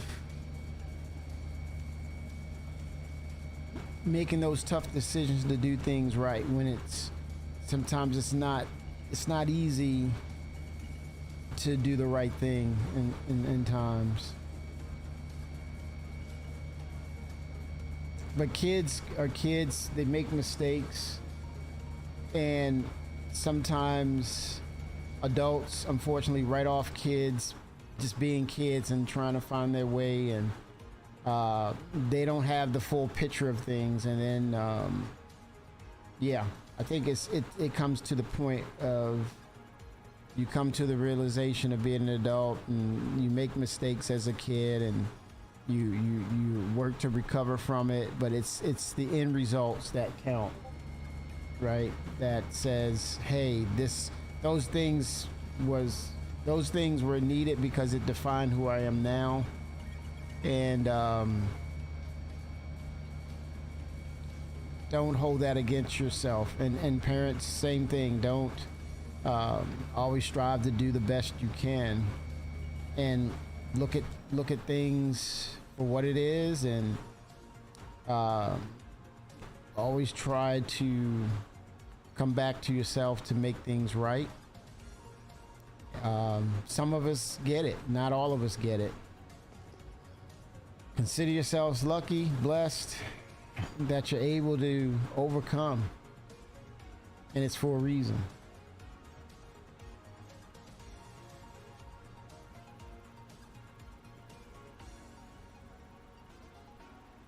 This life owes us nothing.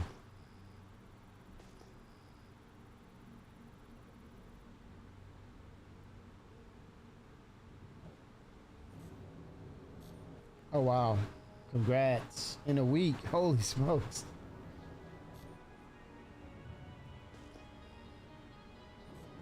Holy smokes. You cannot have a family life in Japan today. At least not with any real meaning unless you're a real lucky exception. Grandpa. GI Ascendant. GI Ascendant. GP. Grand Ascendant. Okay, that sounds like a name change is in order. Grand Ascendant. Ascendant G or Ascendant Grand.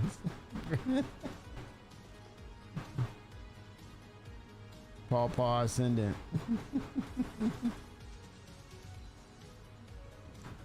Good times, man. You get to see it over, sir. You get to see the refined life. You see your legacy, and you just have a good time with him. Seriously. You get to have a good time with him. And yeah, look for him to be the better part of you, and as well as your son. Make him a better person than the two of you combined.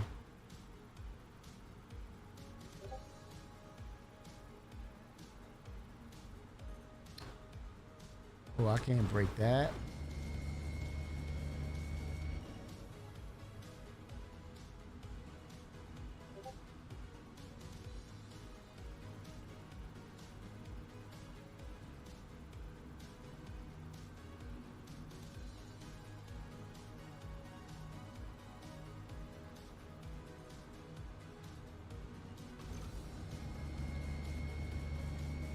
Yeah, that's 27K. These are large rocks.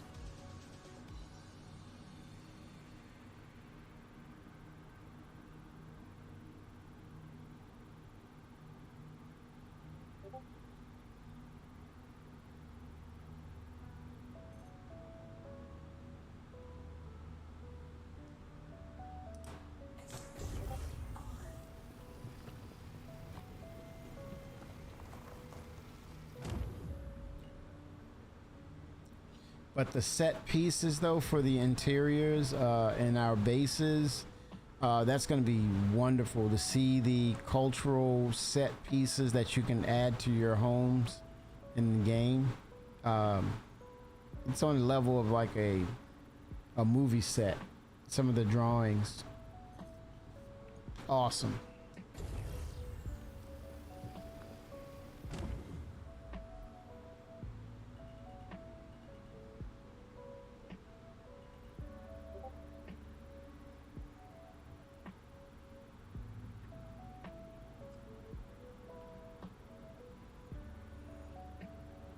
But yeah, the different cultural aspects of the game, I think it's going to really, I think it's an opportunity for us, for Cloud Imperium Games to reflect the various cultures in game, right? And kind of look at it and take the essence of it and push it forward in a way that it's futuristic. What? I sent it. You. Wait a minute. Are you playing the game? You're actually playing the game, man? And you didn't tell me this? Holy smokes.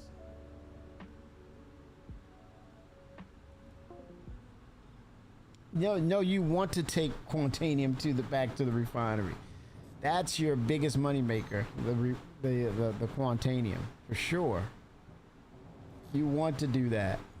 But there's going to be ships that will have that capability where you don't have to run back to the refinery. Also, the Expanse is a refinery ship, so you can partner up with someone, get those minerals refined, and just take them in and sell them. And they're going to be much more of, they'll have more value because then you're not having to deal with a middleman, which is the refinery itself, which they get their cut for refining it for you. So definitely should be a good ship.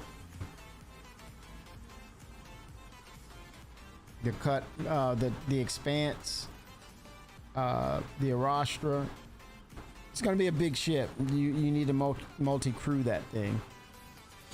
But yeah, mobile refinery is coming at some point. We'll get that. No wins, as Jarrett would say. No win statements.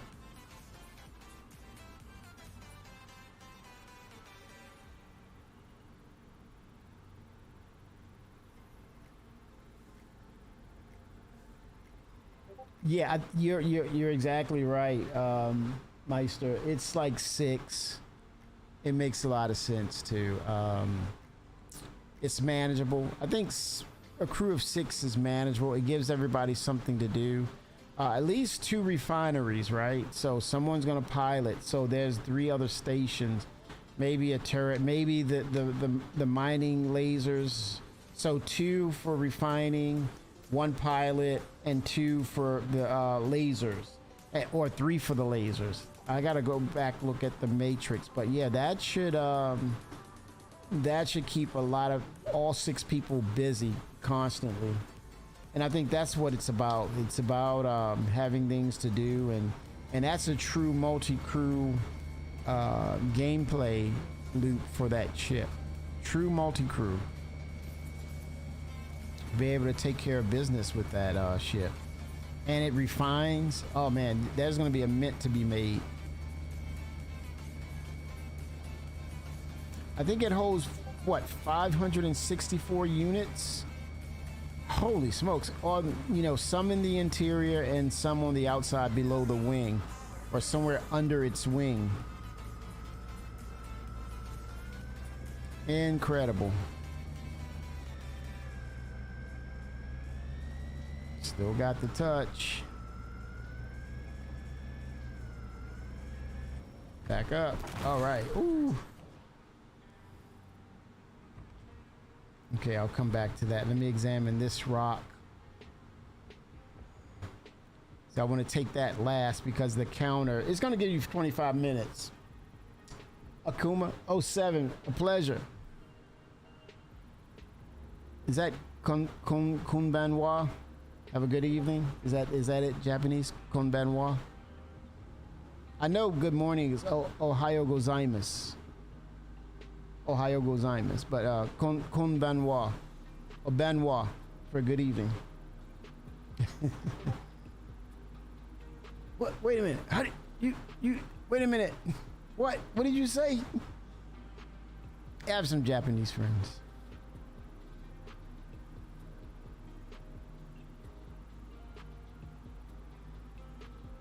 Benoit.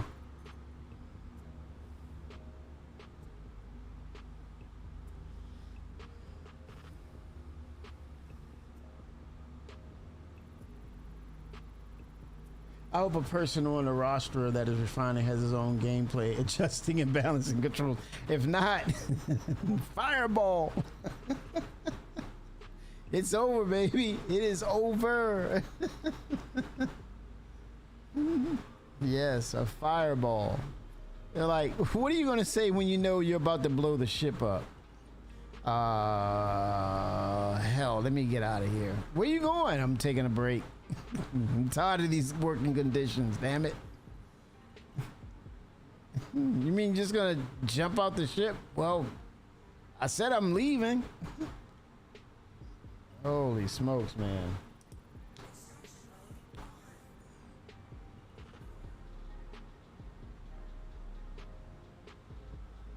It's a lot of desync here.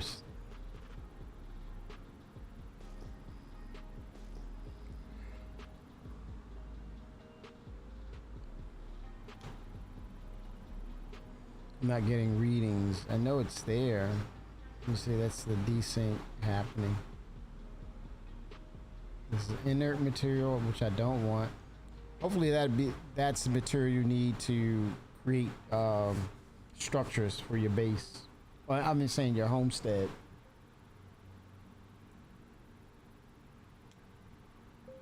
But they should, as Ascendant. It's a station that you're gonna accept the refinery process.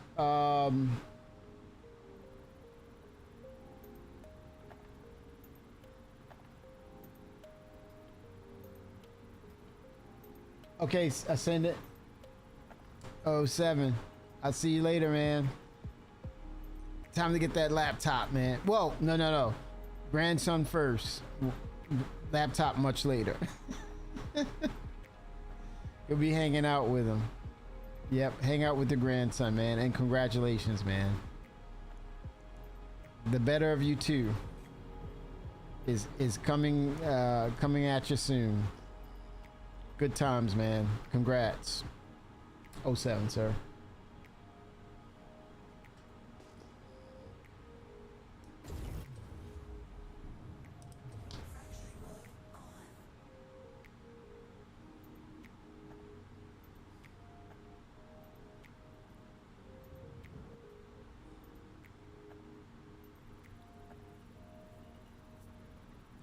Yeah, man. It's just you see what Star Citizen does. It bringing a lot of people together, and you share stories and conversations, and it's very nice.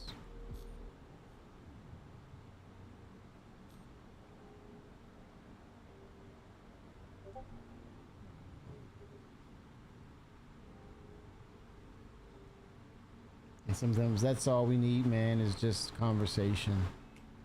Better understanding of each individual. That's what it takes, man, understanding. I'm still here. I'm working on my vacation till I can't. Wait a minute, you're working on vacation? Oh, you're working while you're on vacation? Wow, okay. Yikes. Yeah, well, you'll get to hang out with the grandson, man. I think that's when it's all said and done. It's everything is for a reason, so yeah. Wow. No worries. Oh shoot, a box of Cohibas, man. Wow. Very nice. He was like, man, a box? Wow.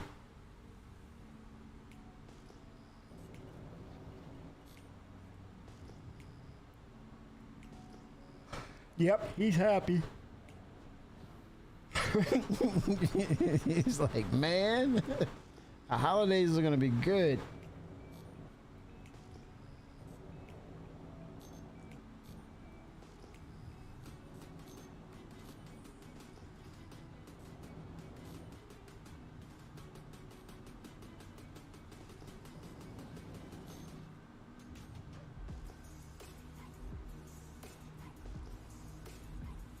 Yeah, I'm not, you know, everything here in regards to the gameplay and patches that we receive.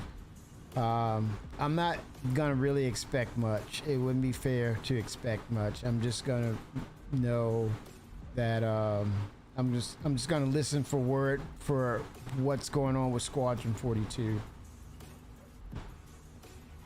with no expectations of it. They're real currency. Oh wow, you can they can become money. Holy smokes, man.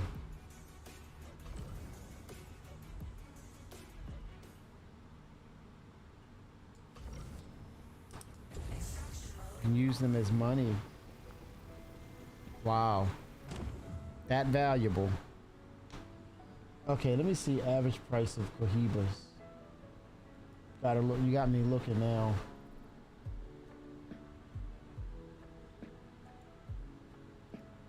Well, you can probably tell me right off the bat, I'm sure.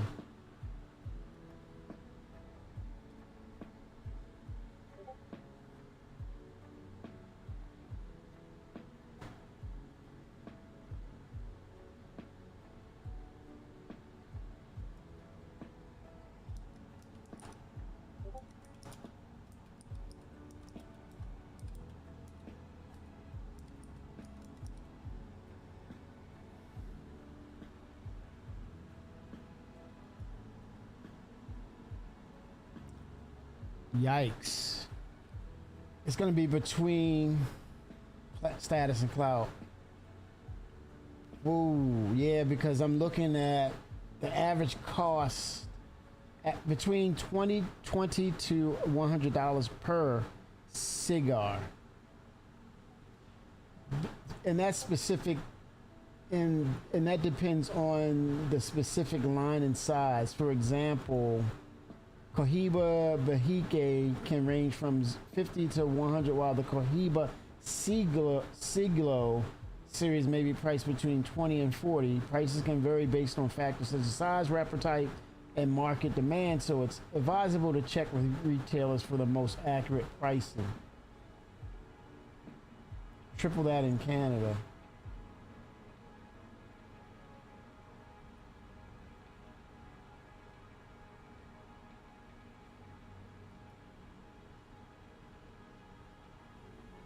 Yeah. And you got him a box. Holy smokes, man. Wow, that's not cheap. Not cheap at all. Yikes.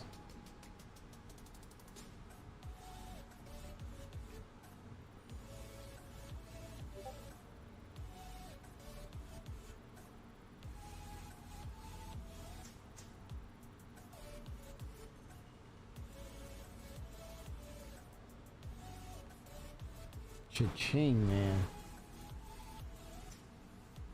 Yeah, he's like, whoa, didn't see this one coming. He probably choked when he saw it. No pun intended. Wow, really? Because okay. Yep. Cuba.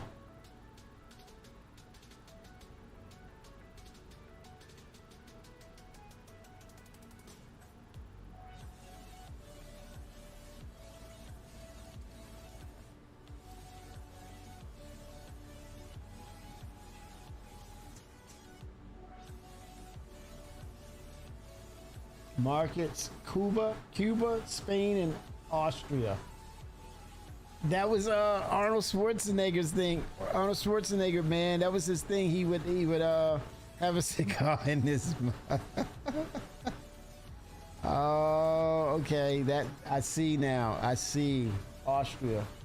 Arnold Schwarzenegger.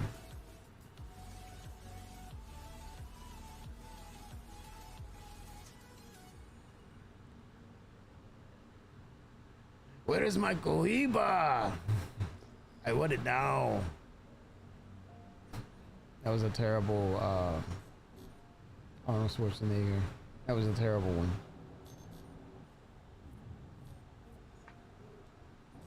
Holy smokes. Hedge, I'm gonna take you, see you there and take the hint. Send me some back. Holy smokes.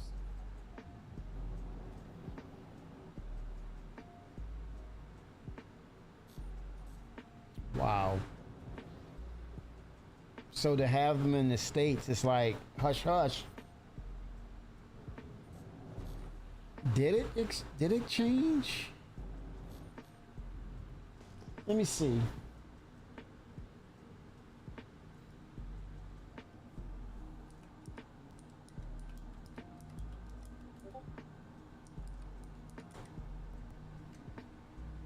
I don't believe I just said, I typed America. Okay.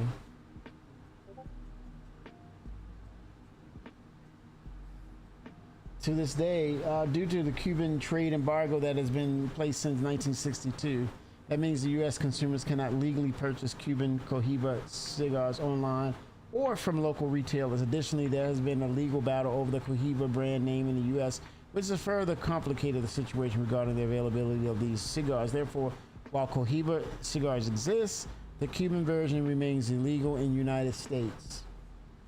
Dang, man.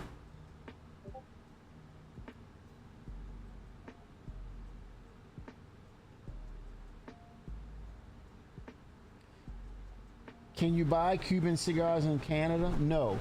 It is prohibited for travelers to acquire Cuban cigars in a third country, bringing them into the United States. For instance, it is illegal to acquire Cuban cigars in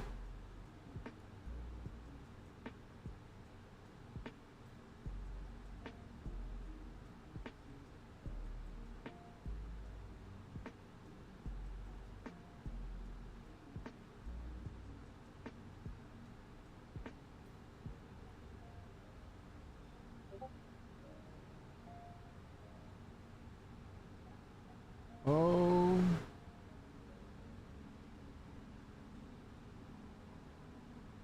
Damn, I'm gonna get off the site. It says find a lawyer. Okay. Present your case now. Nope. All right. Change subject. No way. Yeah. Unless that website is old.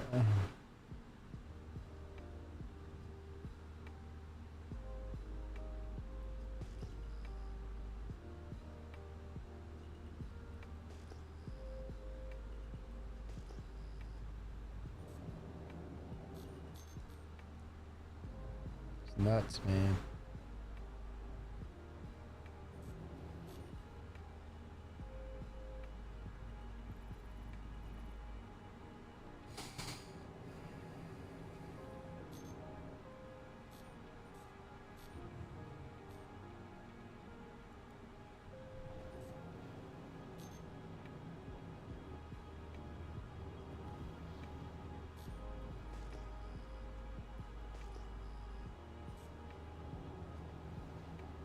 And 3.6, 3.2, 2.7. Wonder what this is. Go into fracture mode.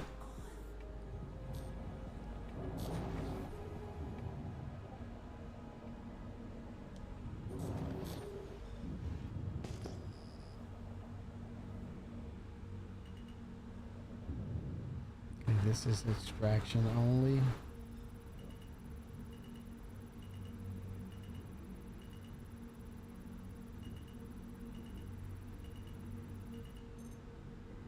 Vexilite.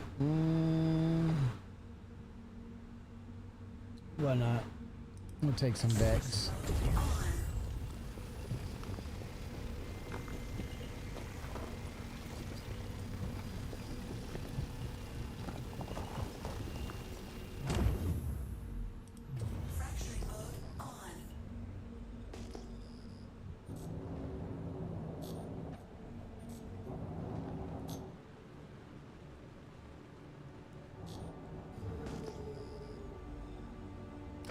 Hey man, I don't know.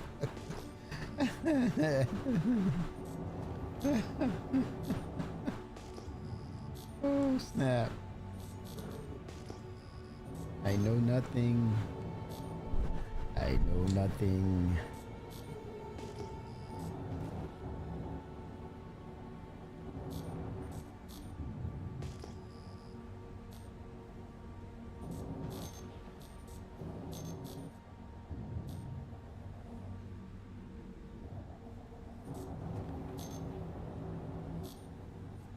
There's more rocks. I thought I just scanned one rock. There's several. There's a few. Not any value there. Vex, not too bad. Oh, quant.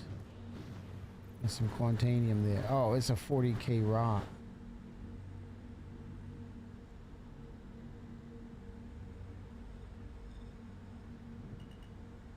%, of inert material.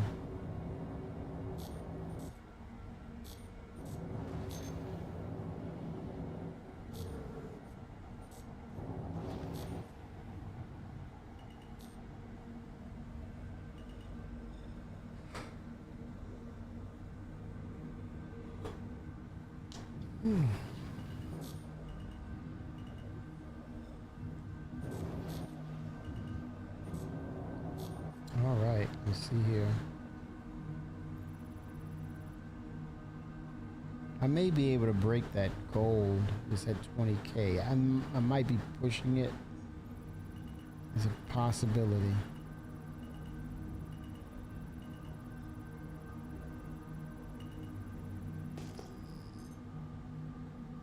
Hmm.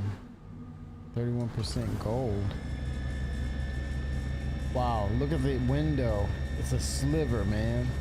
And they're saying that's easy? Oh, you gotta be kidding.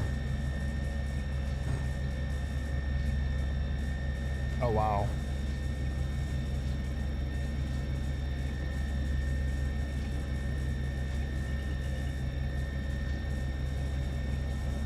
Oh boy, this is gonna be a little touch and go here.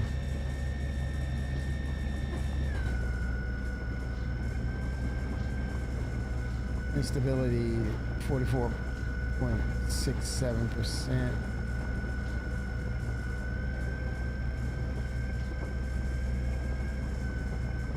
Hit that threshold.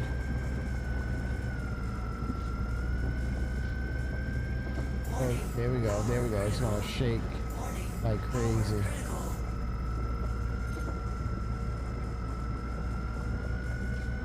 Oh, no, no, no, no, no, no.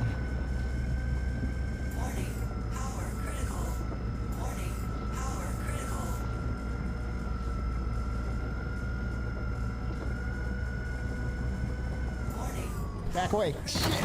Damn. Got my shield. Woo. Man. Oh gosh. Let's see what else is out here. That's broken. That says impossible. Is it really?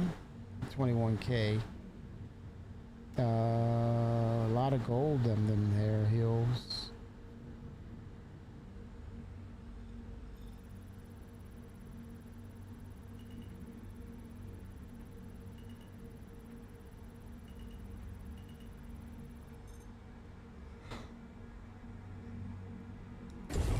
%30 gold. It's a sliver, man. These are.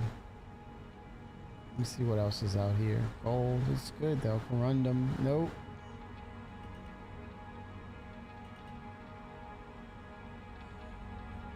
It's like someone was out here and they shattered this already and left it.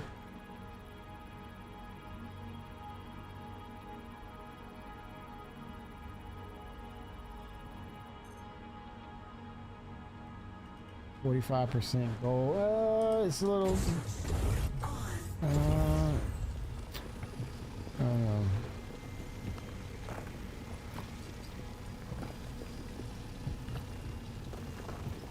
I hear you, man. I hear you.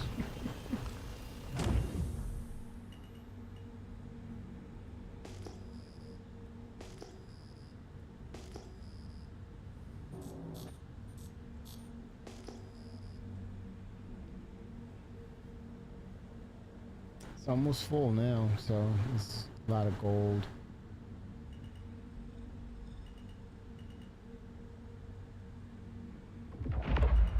Oh damn, what was that? Holy crap.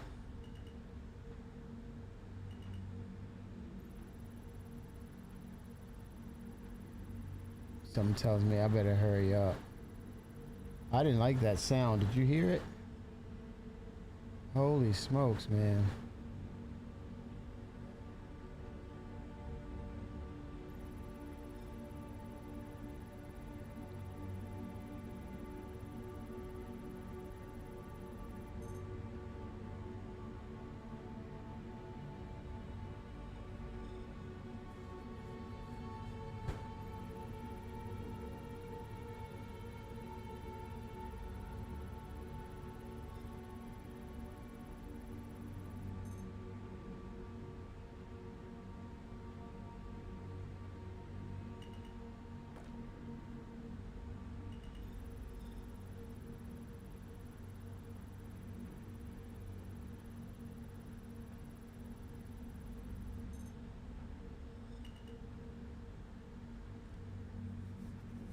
I'm almost full anyway, so this will just grab something and be done.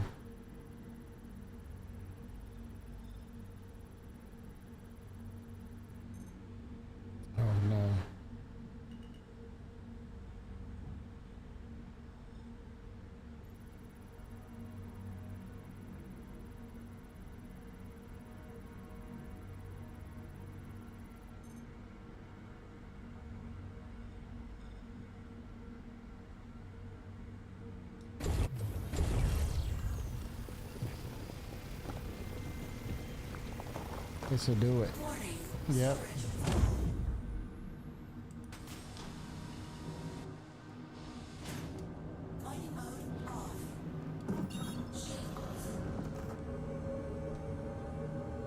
All right.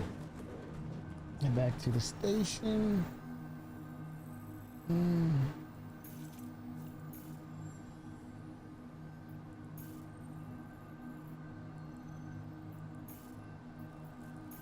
I wonder why it's like it's blocked.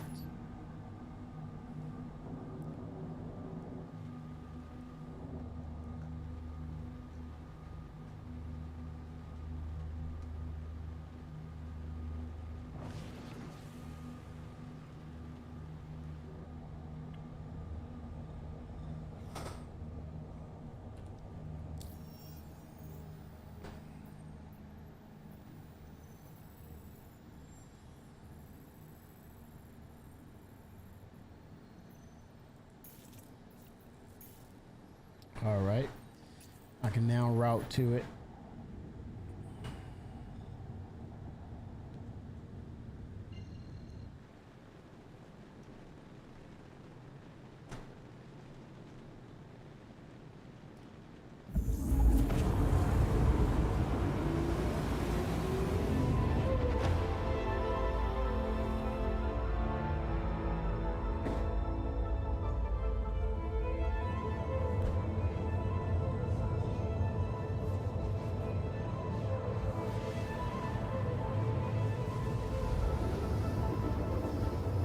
All right.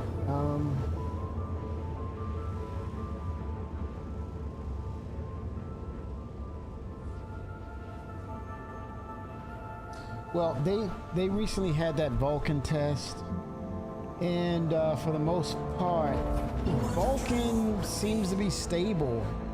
So I'm thinking there's going to be another series of tests. I don't know how many. But if the patch, I believe, it's going to drop in September, 4.3.1, is that it? We could very well be seeing a roadmap update that will have Vulcan added to it.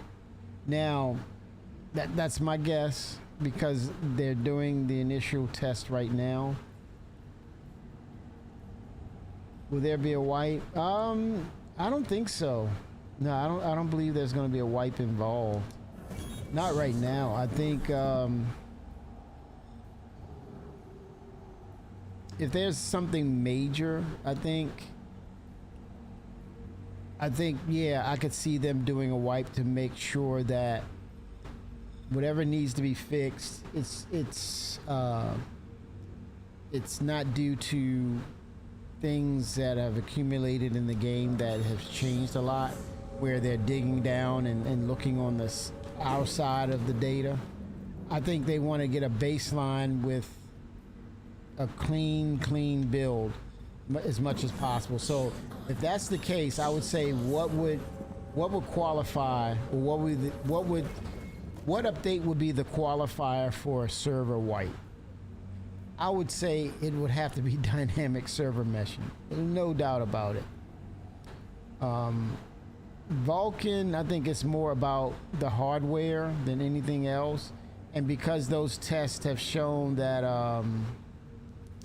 that it's relatively stable, it hasn't really presented itself as a problem. I think it was just the builds that the software updates, or let's say the current build or something they were using, it had some issues with it. It wasn't Vulcan causing the problem. So I think there's some good in that and knowing that. But yeah, going back to something as crucial as, you know, the engine itself, and something major that's going to actually be the anchor of everything that we play, everything we do. It has a footprint. It has a fingerprint on it, which would be dynamic server meshing. It touches everything. So I would not go into a heated battle in trying to fix any and all issues with a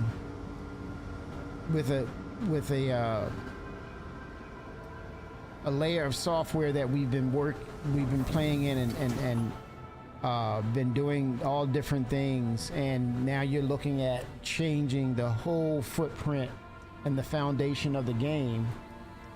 Yeah, I want to strip it down and just say, let me go ground zero and know that I'm getting a baseline to work from. So any problems or issues, it will kind of help me decipher better.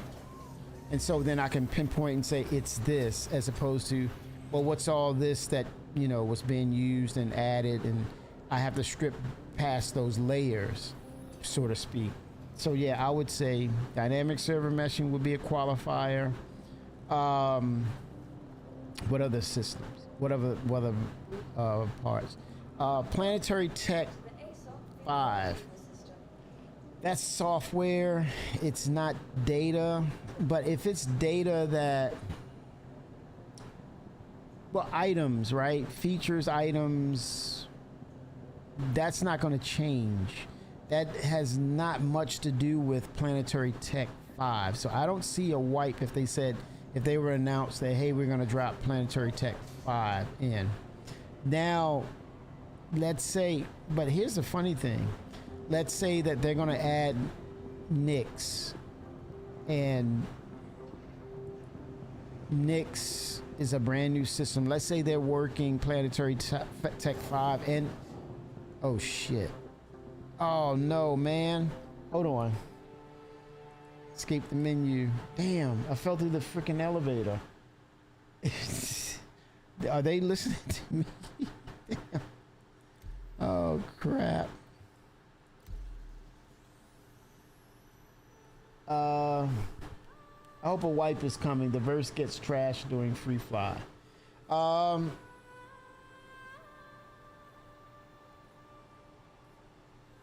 To that point, we were talking, Ascendant, that we were able to stay on the server for quite a bit. And overall, it wasn't really that bad. And this is, keep in mind, Free Flight, the notoriously known Free Flight that will basically tell you need to take a month off Star Citizen because you're not going to play it. The game would tell you that. Oh, you want to play the snapshot game? That's your frames. Snap, snap, snap, snap. Yeah, totally different now. Totally different experience right now. Now, granted, it's patch to patch, but it seems to be that they're getting better with optimizations. And yet here we are. They were running multiple Idrises. You saw me earlier. There were multiple Idrises landing, taking off, and frames just as smooth as possible. Wasn't tanking. Hence why we see so many floating capital ships with no one in those ships. Free fly. So yeah. But yeah, I totally get it. You saying because of free fly, you want to wipe those temporary accounts and all that data out of there, clean that stuff up, get it out of there. I totally agree. But they haven't been doing that as of late. When free fly would finish, we just go back to normal, and things would work as normal. Yeah, Meister's making a point about, he's also been seeing the Polaris in the mix, and overall you can play. You're still able to play it. Yeah, that's a testament to the works being put in. Yeah, but yeah, I think if they're using Planetary Tech 5 and they're incorporating Nyx with it, and once they do say, okay, everything is being converted over to Planetary Tech 5. They might even, let's say if we do get some sort of version of Nyx, it may be separated on a tech preview channel due to the fact that they're probably using Planetary Tech 5 for it. But rest assured, I think once that or once they decide when they're going to go live with Nix, I'm thinking that Planetary Tech 5 will bring everything over so everything is uniform. Without a doubt. I probably have to check to see if I have a impound penalty or fee I have to pay.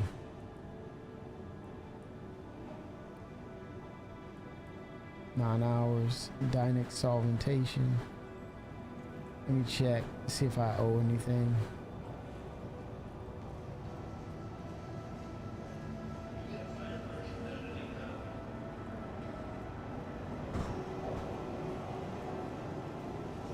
But yeah, I think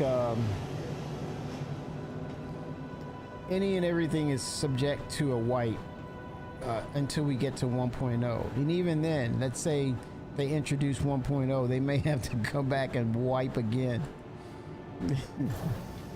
1.0, they have to go back and do another wipe to ensure that everything is where it's supposed to be. But definitely, prior to them going to 1.0, it's going to be a wipe. You better believe it. If not, holy smokes, man, I'm shocked. They've come a long way. I would be totally shocked.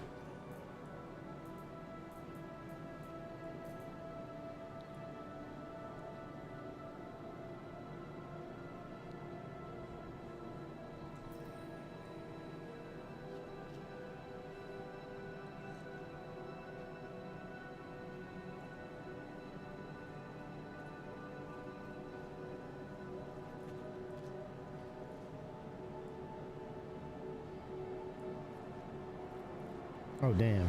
Okay, it disappeared.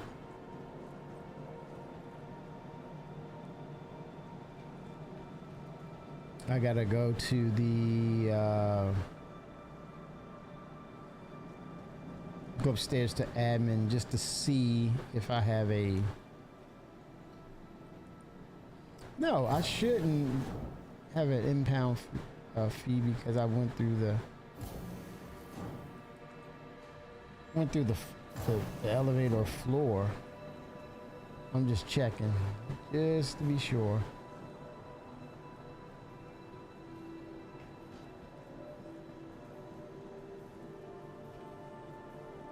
Admin, where's admin? Let me see if admin's on this floor.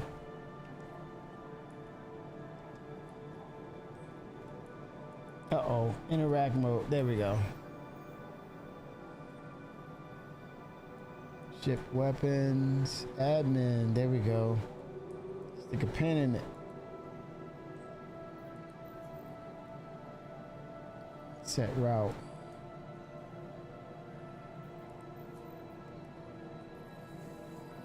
All right. Sometimes it works, sometimes it don't. When it works, it's great.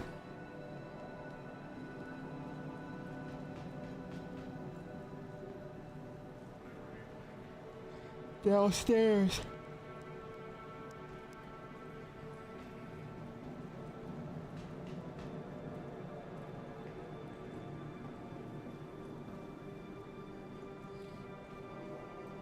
NPCs are traversing really nice. See if I had any fees or anything. Just checking.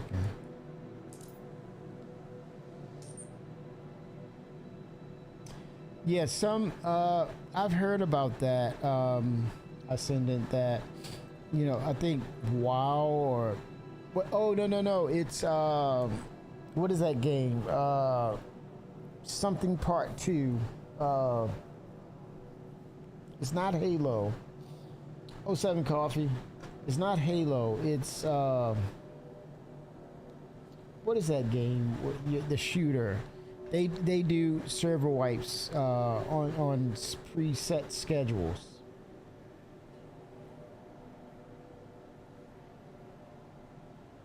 No, not Tarkov, but they probably do Coffee. It's the other one. It's the shooter. It's like a sci-fi shooter. Oh gosh, Part 2. Oh man.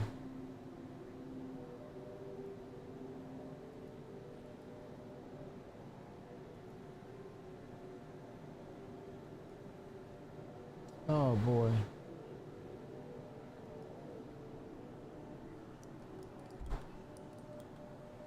Very popular.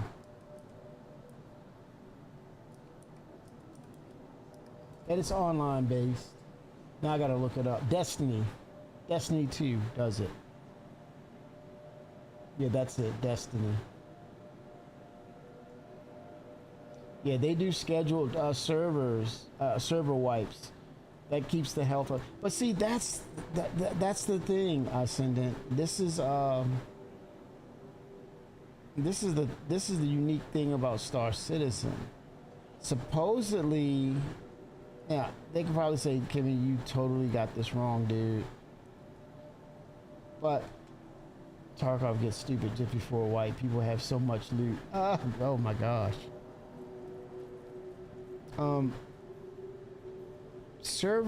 Dynamic server meshing is sort of, it's doing a perpetual server wipe without wiping your data, and nothing matters. Oh, it's just what is that movie where they do the killing and it's legal? Coffee. What is that? It's legal to do it. And now they made a series of those. What the heck are those? What is that called? But 07. 07, sir.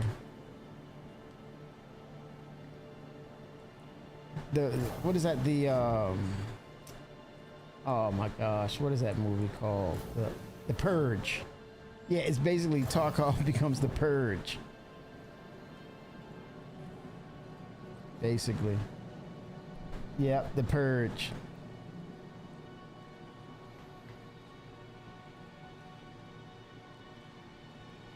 But yeah, I mean, supposedly, from my understanding of server meshing, dynamic is that you get all of that. You basically get server wipes because Clive Johnson brought that up, man.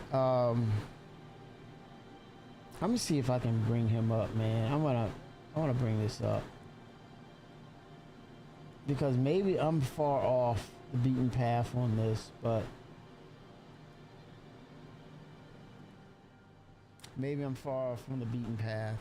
Maybe I'm not. Let's see here. I just want to bring it up a bit because we're on the cusp of it. It's gonna happen. They've been working on it.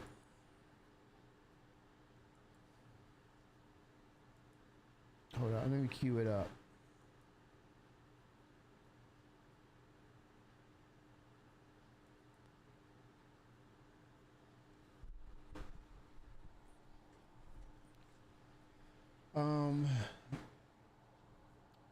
He talked about it years ago, Clive Johnson.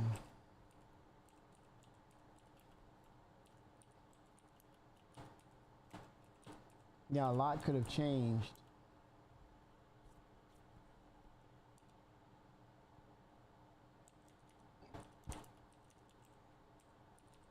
But when you go back, he talks about the authority and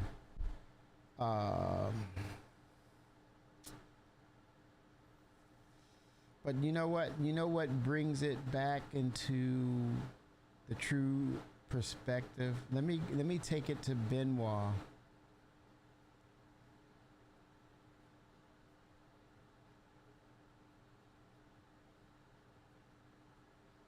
Benoit Beauséjour.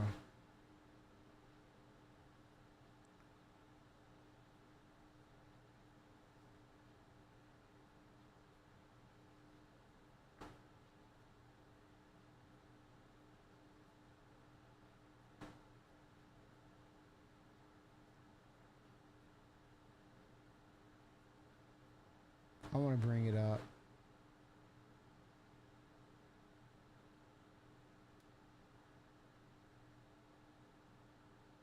I think every now and then it's good to bring it up.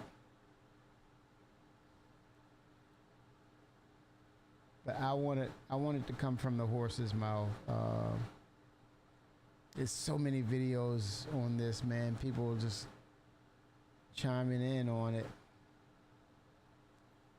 Holy smokes. But let me go to the one with Benoit. Sometimes it's good to just bring it back.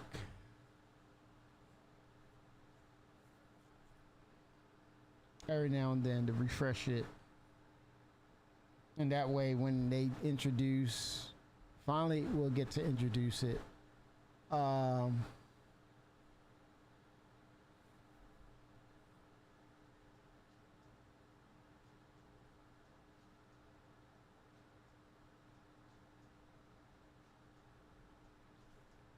let's see here.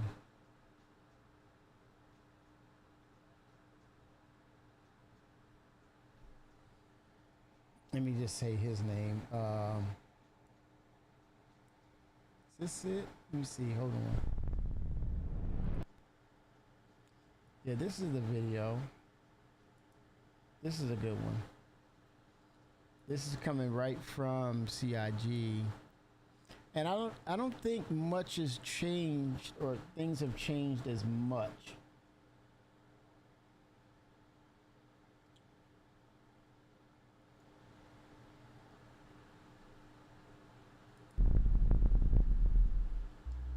The concept of server, which has been ingrained since the beginning, has changed to become a mesh of servers. So how do we solve this? The answer should be simple.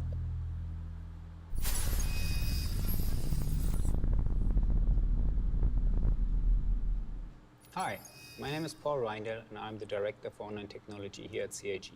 I wanted to take this year's CitizenCon as an opportunity to give you some insight into our exciting persistent streaming and server meshing technology. In this talk, I will cover a quick overview of the current streaming and server architecture and how we plan to transform the existing tech into what we call persistent streaming and server meshing.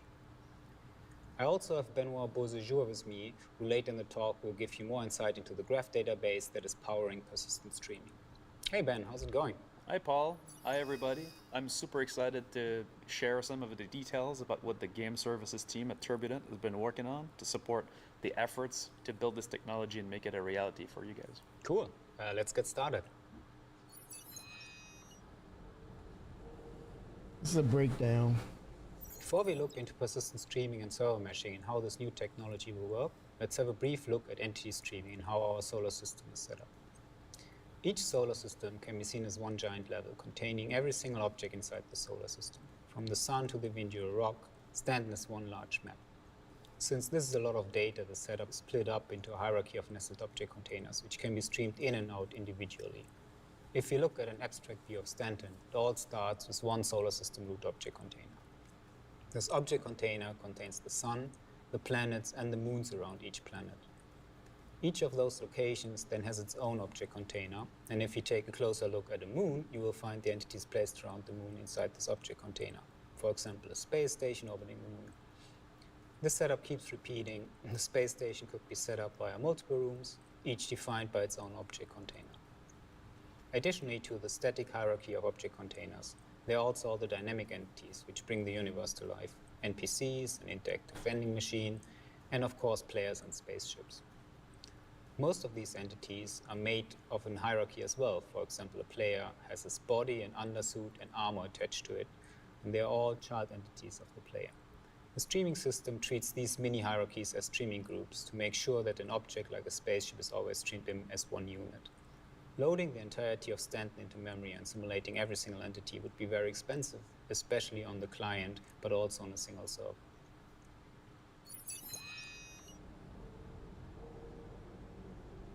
There you go.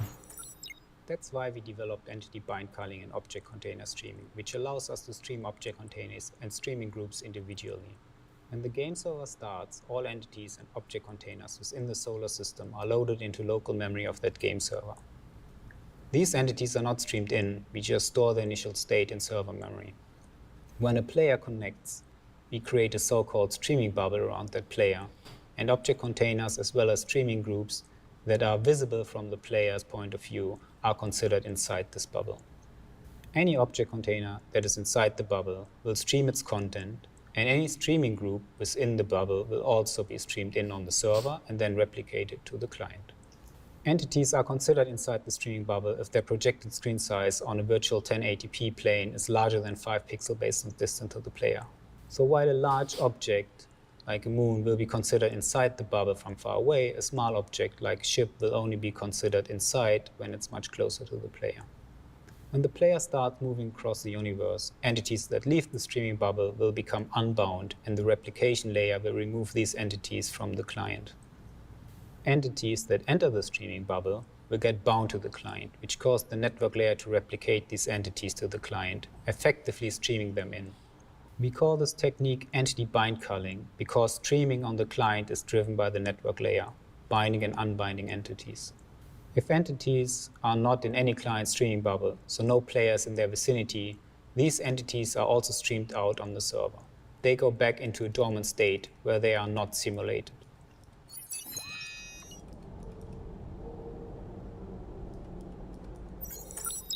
This model works quite well on the client. However, it doesn't scale well on the server. While we do stream entities on the server, if no players close to them, the poor distribution of players will cause the DGS to load most entities, and the more clients we try to match to a given game server, the likelihood of a player being at every single location increases. And that basically nullifies the benefit of server-side streaming. So how do we solve this? The answer should be simple. Allow multiple instances of the game server to work together so they can split up the work. Well, it's not quite that simple. Let's have a look at the current architecture.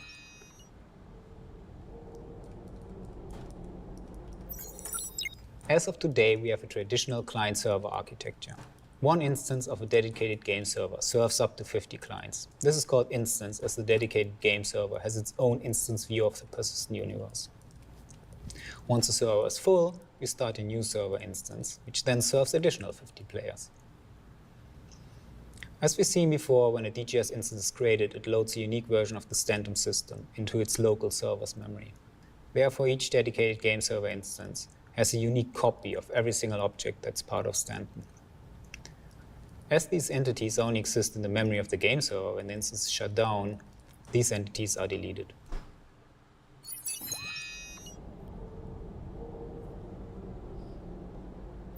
The goal of server meshing is to allow multiple DGS instances to work together and divide simulation costs between each server in the mesh. In the best case, we can scale this to infinity by adding more nodes to the mesh.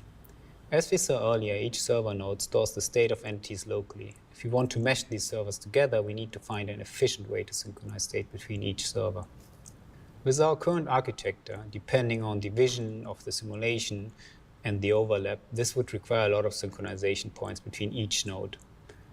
It's an exponential problem, as in the worst case, each node would need to talk to each other node in the mesh, severely limiting our ability to scale it. To solve this issue, we are separating simulation and replication. Instead of just meshing multiple dedicated game servers together and have them synchronize state between each other, we are introducing a new layer called replication layer. The replication layer has two major functions. It holds the state of every entity in memory and replicates the state to clients, but also to server nodes. I said server nodes because in this setup, the traditional dedicated game server becomes a game server node. This server node connects to the replication layer, very similar to a client, and only a subset of entities are replicated to that server node. Replication to server nodes is controlled by the network bind culling algorithm that we saw earlier, and is driven by streaming bubbles, and it works very similar to how it works on clients. The server node has certain streaming bubbles assigned to it, which will cause the replication layer to replicate entities from these streaming bubbles to the server node. Contrary to a player's client, a server node has the additional responsibility to execute server-side authoritative code for those entities, controlling AI, doing damage calculations, etc., etc. The result of this simulation is then written back from the server node to the replication layer, and from there it is replicated to all connected clients and other server nodes. Since streaming bubbles can overlap, entities may be replicated to multiple server nodes, exactly the same way how they are currently replicated to multiple clients if players are at the same location. To avoid two server nodes trying to simulate the same entity, only one server node can have authority over any given entity. And only that server is allowed to write entity state back to the replication layer. This is usually the first server node who replicated the entity, and other server nodes will only run client code on those entities. Basically, you can see a game server node as a client with authority to write the result of its local simulation back to the replication layer. Authority can transfer between server nodes. For example, if an entity leaves the streaming bubble of the current authoritative server, it is then transferred to the next server node that has this entity currently streamed in. Further, authority can be transferred between server nodes on demand in order to load balance the mesh.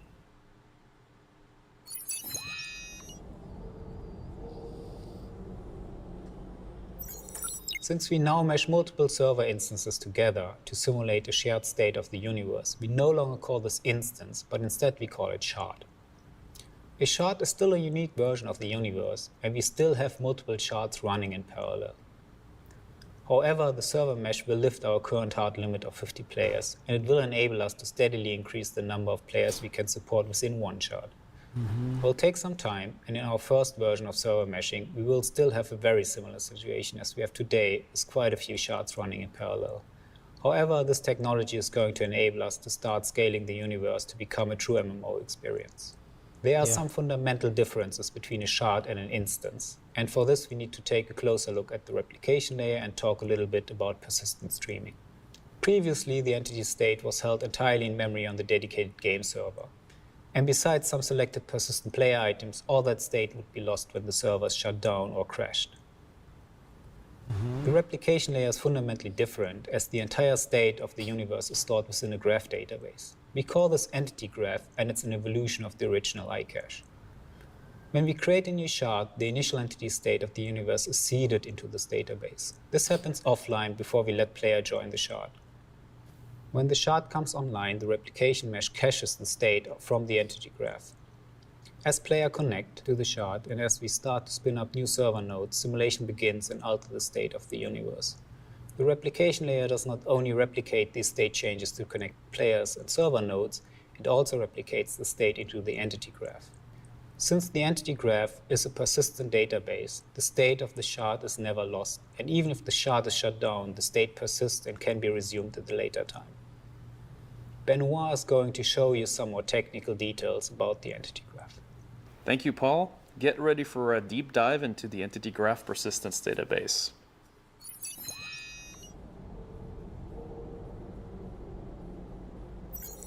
The entity graph is our approach to persisting the game world. This is fundamentally different to what is happening today in the game, where only items you own are actually stored. Our objective is to be able to save the state of the replication layer, which includes all entities in a given universe shard, in order to provide a truly persistent world, where actions you take as a player can influence environments in the game world permanently. The entity graph, as the name implies, stores game data as a graph. This representation is native for the game engine because it is how internally those data structures the game uses are addressed and manipulated. Using a graph also has several advantages. We're basically storing and retrieving from a gigantic indexed list of nodes and edges, and those edges between those nodes are optimized in a sharded database. But in order to properly explain the system, we must first view the game world as the game engine sees it. Game objects are constructed of several game entities linked together in hierarchical structure. You can picture this as a tree, which is a specialized kind of graph. This is how the game engine holds and simulates the elements on screen as it is running the simulation. In a server meshing world, this is also how replicants hold the entities in memory for each of their assigned territories. For example, a ship is made up of several entities that make up different parts of the entire playable vehicle. Each part is parented to another entity until the root of the ship is reached. Each of these entity nodes holds properties with regard to what the entity represents in the game. The class of object it is, the item type, its legal owner, orientation, and of course its very precise physical location within the game world. Each edge in our graph qualifies the relationship to the parent. In the case of a vehicle, our edges store properties that tell the system which port is being used to attach the entity into the parent and what kind of attachment it is. An item port attachment, a zone attachment, many others. In a constellation, for example, The different major sections of the hull are entity nodes with edges to the ship root. We call this small graph of item an aggregate because it is a whole movable unit. The ship root in this case is called the aggregate root because it sits at the top of a logical object. You can think of what you normally call an item as an aggregate, with the aggregate root being the actual item you are talking about. For example, a first-person weapon with attached scope, mag clips, and laser sights is a small hierarchy of entities. We distinguish the aggregate roots from other nodes by giving it a label. Labels allow us to distinguish and rapidly look up and find nodes of a specific type, either when we retrieve parts of the graph or when we look up specific nodes. Those labels exist to allow correct reversal of the graph data when we query for specific things in the game world. Other labels include streaming groups, universe root, star system root. This allows us to really look up and index those types. But the tree depth doesn't stop there. Additional information is required for a fully functional ship. The insides of each of those structural entities have to be fleshed out. Object containers are the building blocks of how space division is achieved, which aggregates and what part of the hierarchy they're in. In fact, most major areas of ships are represented as OC entities attached to the ship root or another OC. The shape of this data actually takes in reality is driven by designers. Of course, then, each of those object containers also contain entity hierarchies as well, expanding to have the common static and dynamic entities you're used to playing with, like elevators, beds, guns, seats, gimbals, and others.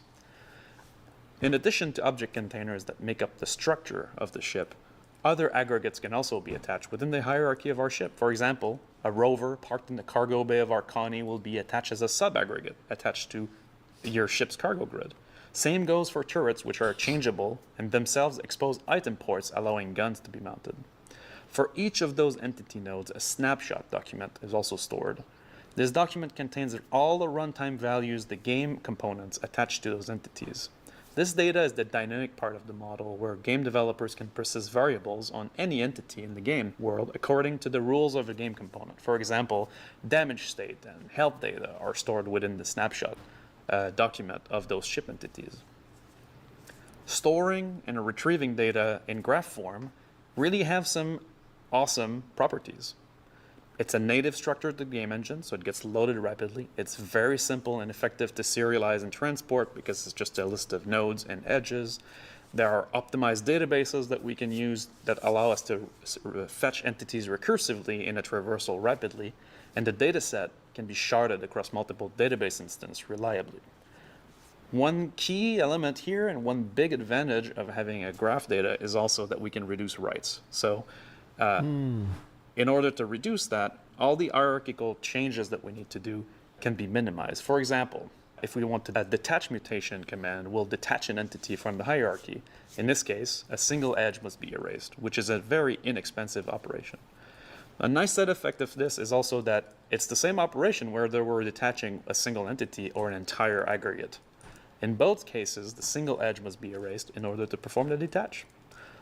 Rolling away in your stowed rover, detaching a gun from a replacement or for a replacement, or selling a turret becomes really a cheap operation to persist. That is good because that happens very frequently. Compared to a columnar approach where index columns must be maintained for every write, linking all objects to the aggregate root, this is really a great performance improvement. The same properties apply with the attach command, which will only have to create a single edge when rejoining items to the hierarchy, be it via attachment or parking another vehicle on a docking hub. The attach and detach commands are two of the many semantic commands that the Entity Graph API proposes, allowing to express a mutation to the graph. Other examples of the different commands are create, possess, transfer, stack, unstack, change location, change snapshot, bury, stow, and unstow. One important change and addition that comes about with the entity graph is also how mutations are applied to the database. Each mutation is composed of multiple commands which are executed in sequence but committed transactionally to the database. They either succeed together or fail and roll back together. This ensures that the changes to the graph are always consistent and no lost writes or errors can cause data corruption. For example, a mutation consisting of detach, transfer, and an attach commands would succeed only if all three commands are applied successfully. The system retrieves a constant ordered streams of mutation from the replicant scribes that are part of the replication layer and are enqueued in durable queues to ensure that no message is lost even if the service is unavailable or paused.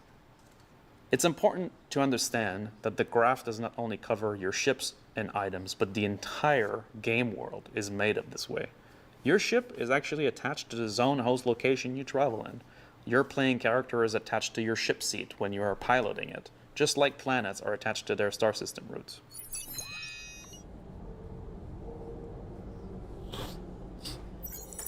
The game world, though, must exist in persistence before it can be replicated and mutated.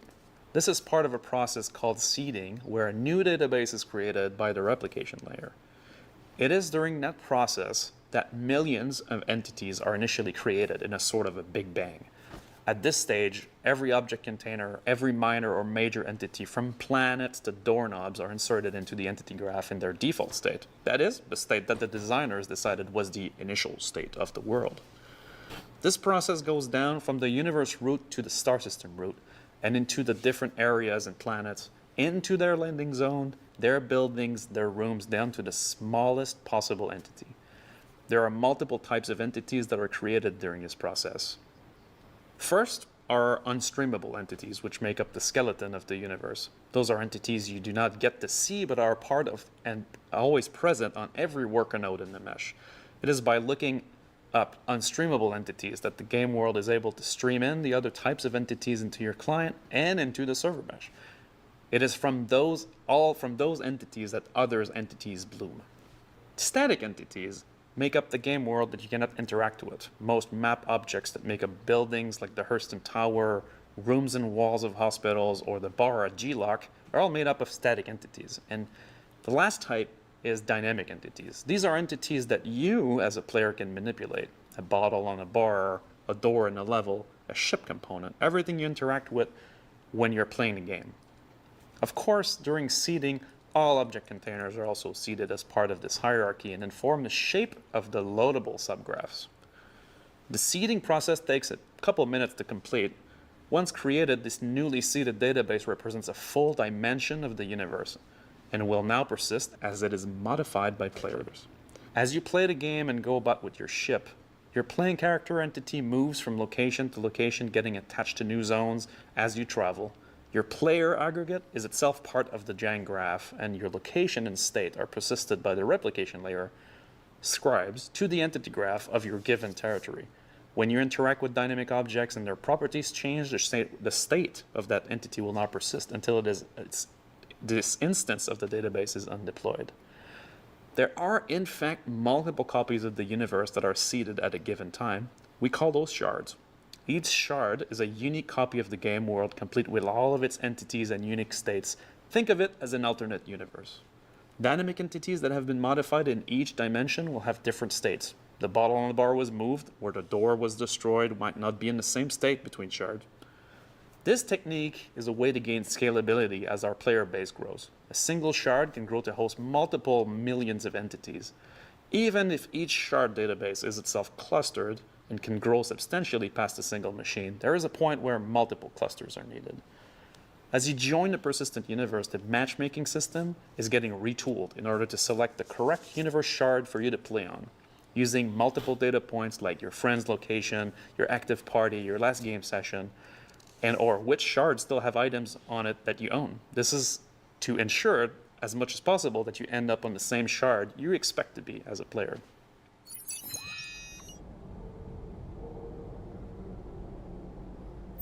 In order to provide a seamless game experience, it would be terrible if you lost items you used when you were in a given shard versus another, or if your character was bound to a shard forever. To alleviate this, the system includes the concept of stowed and unstowed entities. An item is considered unstowed when it is currently active in a shard database and being actively simulated on by the worker nodes of the replication layer. Stowed entities are player-owned entities that are stowed in inventory containers or location inventories. Those entities live in another database entirely, called the global database, a large clustered database that spans all shards. Aggregate roots in that shard are stored and linked with edges to inventory nodes Any entity in a shard can have an inventory node in global for stowing things in it. For example, a box entity that is unstowed in a shard would have an inventory node in the global database to store its content. This allows to keep unsimulated entities in a non-shard specific database while keeping the live aggregate within the shard. As you transition between shards, your playing character gets unstowed into the selected shard. This process effectively moves your player aggregate data from the global database to the shard database. Your player entity now gets simulated by game worker nodes and is being updated at a regular rate as you play and move around the game world. Accessing items that are stowed, like a ship, from the ASOP terminal is basically reading the inventory contents of the global graph at your location. Same goes for personal inventories or cargo inventories. When you request a ship to be spawned, the system will unstow the ship onto a landing pad by submitting a shard mutation. Alternatively, when a ship gets despawned during parking at a rest stop, the ship gets stowed back into the global database, making it available for unstow in any shard. The global database is where all of your stowed items will live. Hero items will always be available for unstow in any shard if they are not already in use. The process of stowing and unstowing also helps to alleviate problems related to entity authority so that only game worker nodes in the right shard can update unstowed entities in that shard. This brings about a nice property of the server meshing and persistent streaming architecture in that the state of the entities that are being persisted transactionally during play, be it in a shard or a global database through stowing, a single server crash, or 30K, should no longer result in item loss. This model also has a real scalability benefit that stems from the separation of the read-intensive workloads that are isolated to the global DB from the write-intensive workloads that are handled by the individual shard database. The global graph exists to provide seamless access to your belongings no matter what shard or alternate universe you're currently playing in.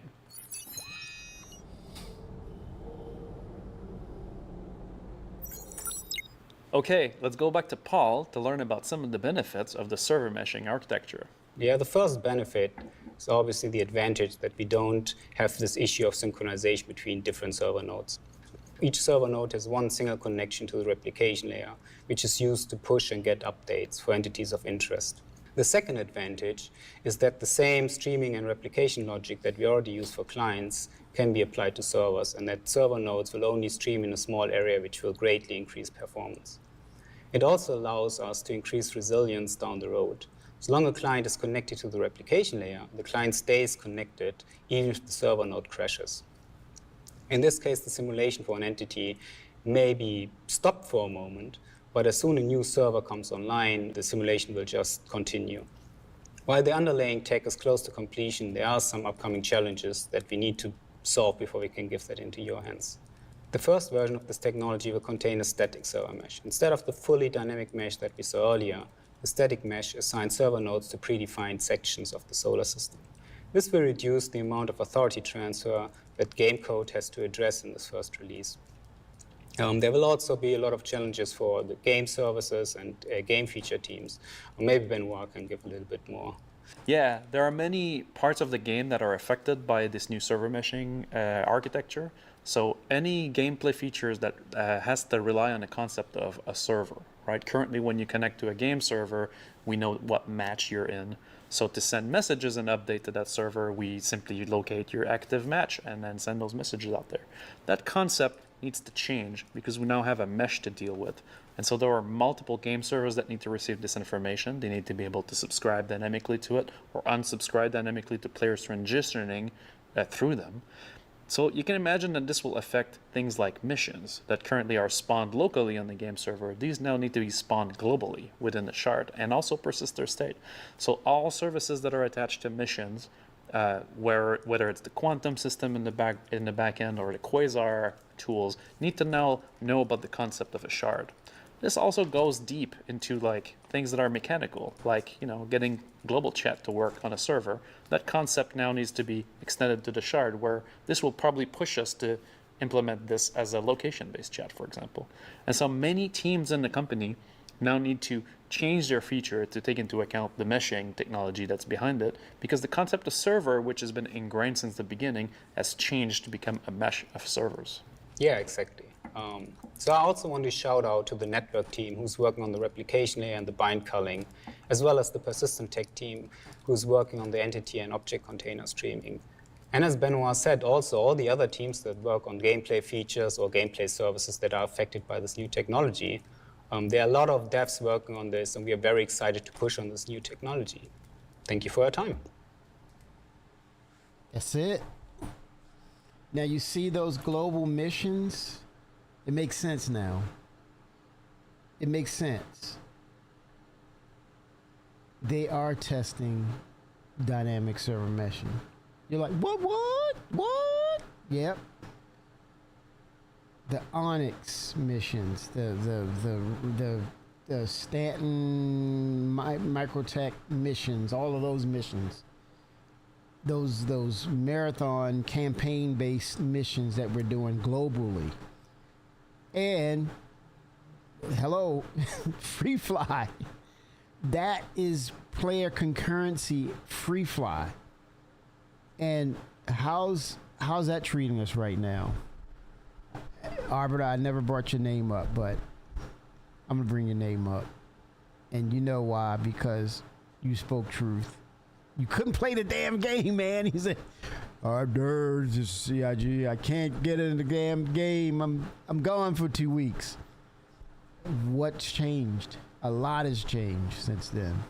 And we see ships floating, Polaris's free falling, not falling, but floating.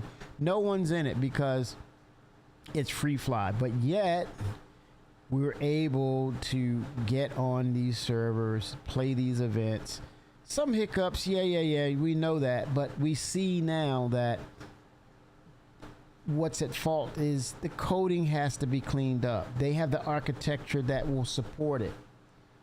So we've been testing dynamic server meshing all along, y'all. It's been right in our faces, but we haven't, up until now, we're kind of like, oh, wait a minute. That's a good point here. Global events, and that's part of what, hey, we have been testing dynamic server meshing. Now it's just a matter of what? They have to clean the code and get it into a state of where it's manageable. And then also you want to bring in Vulkan as well.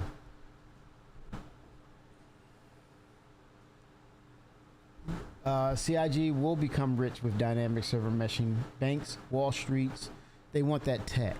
Yeah, because of how you can take advantage of the less is more concept. You don't have to hit it with you don't have to go hardware crazy with servers anymore, right? Now you can virtually do this with processes and nodes, as as Benoit Beausejour described. You're not writing code. It's not processing the code, but nodes that have specifics to those nodes.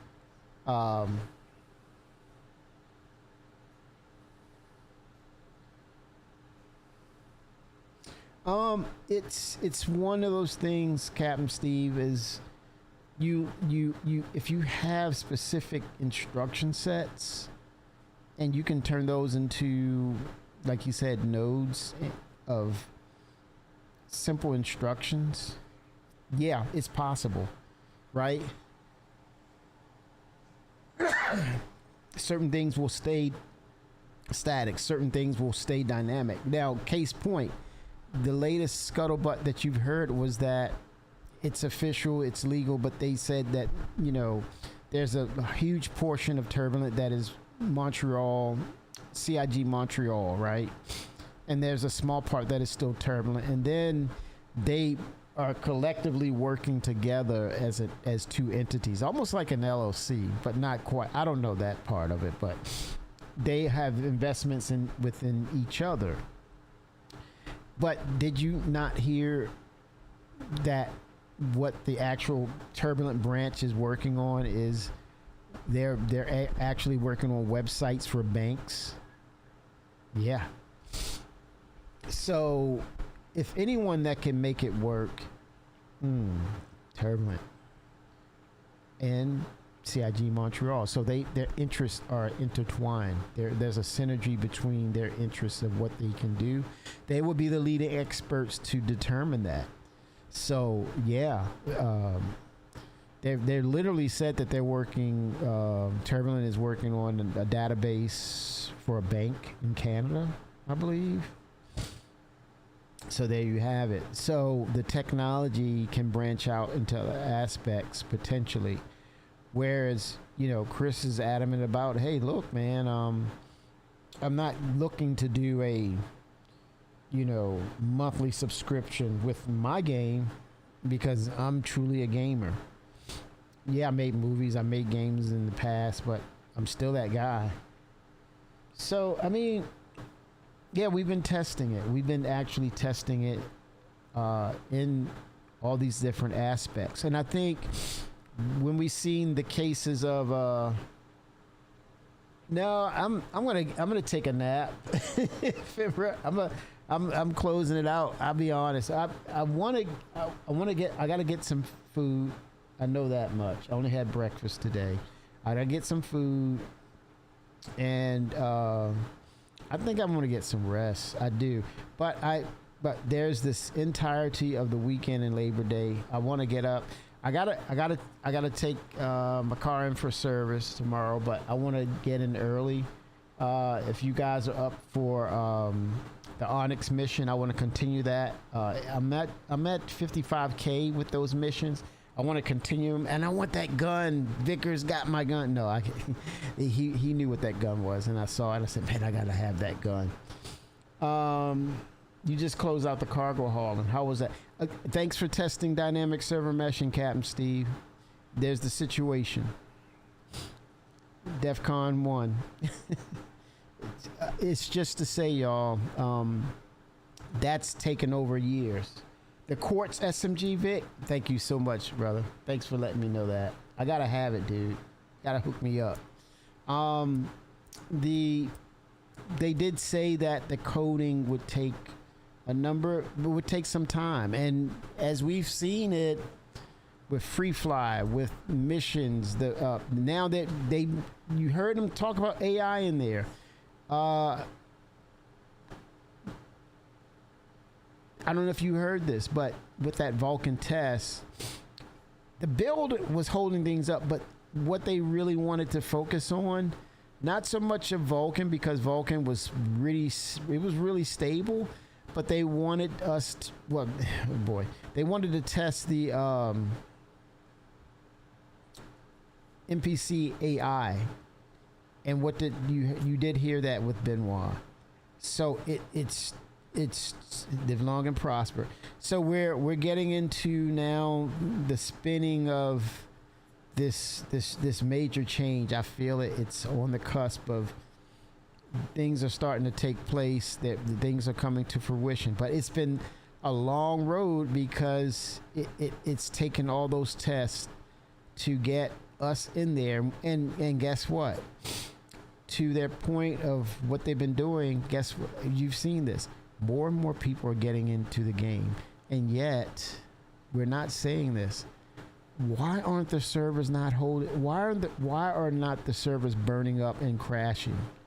Yeah, it's like we're playing it like it went to the back of our minds and we've forgotten. What's wrong with us, man? Why are we not remembering this? More and more people getting into the game.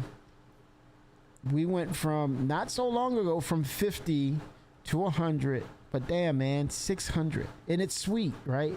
It used to be 500. It would hurt. You would feel it. It's like, oh, these servers are crumbling, man. They were bursting at the seams. That 600 is easy.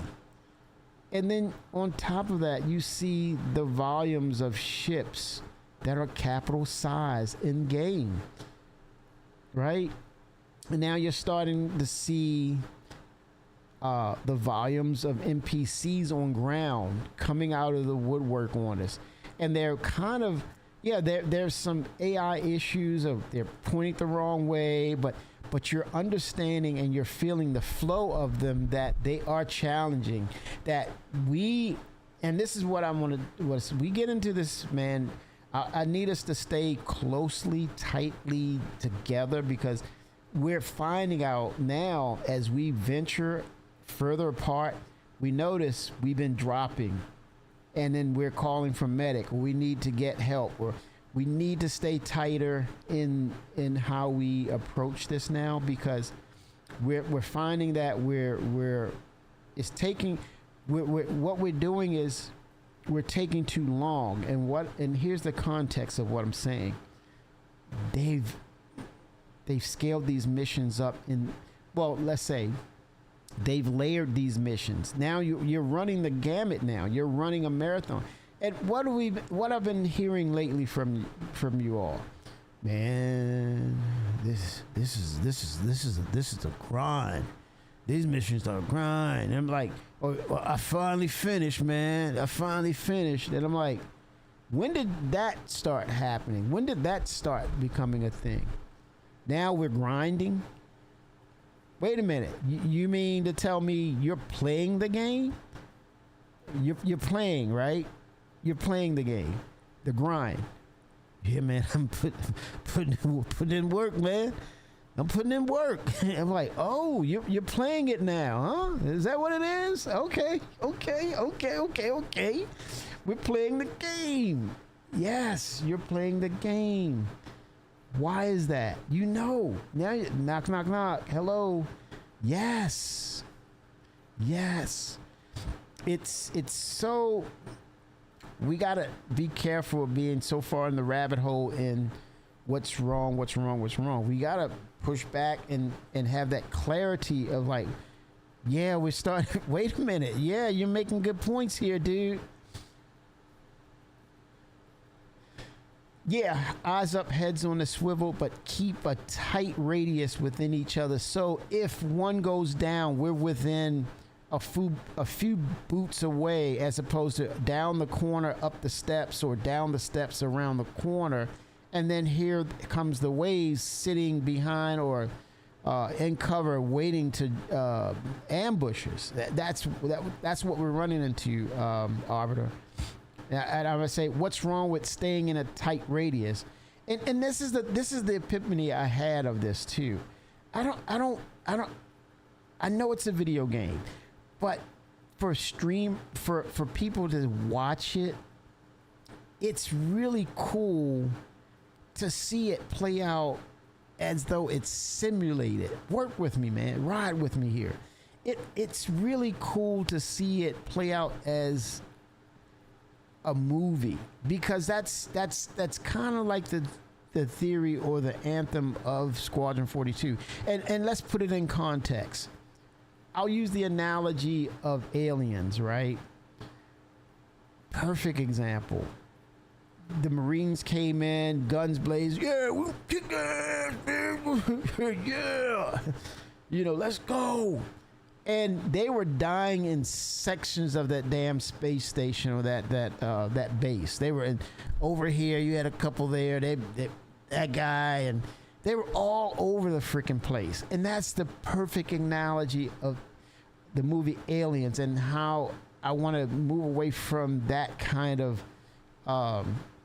feel for it. And if let's take it in context of what they're trying to do with Star Citizen is you're kind of cosplaying this like what if type of deal. Like, what would it be like if we had enough common sense to work together with each other, and we advance even further than imagined, that we actually get into a ship and get past the solar system and find out, whoa, wait a minute, what's out here?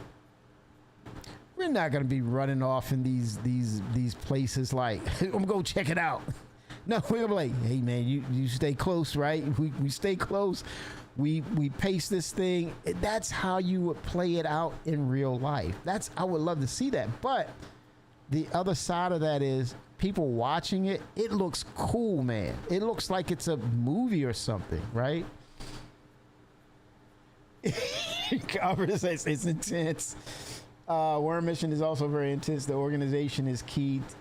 Yeah, organizing. And that's the thing, Arbiter. These numbers, my point is this. These numbers we've seen these numbers ramp up. Now, what's going to happen with Dynamic? And now we're going to be introduced to orgs.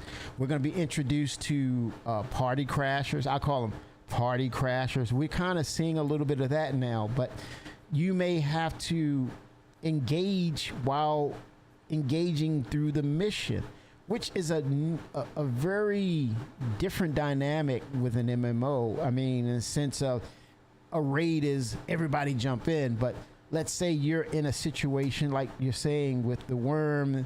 We got to identify, we got to communicate, we got to see as a collective to say, hey, there's hostiles, eyes alert, eyes 11 o'clock, 9 o'clock, and engage while engaging or defending or back away. And, it's strategic, tactical. And that's what we got to bring to the table, because it's going to happen, man. I see it. It's about to happen, Arbiter. It's about to happen. It's happening now.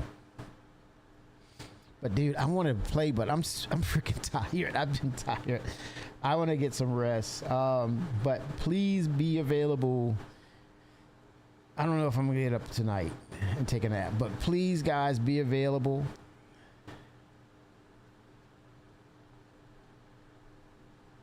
Explicit to your directions. No, it's muscle memory.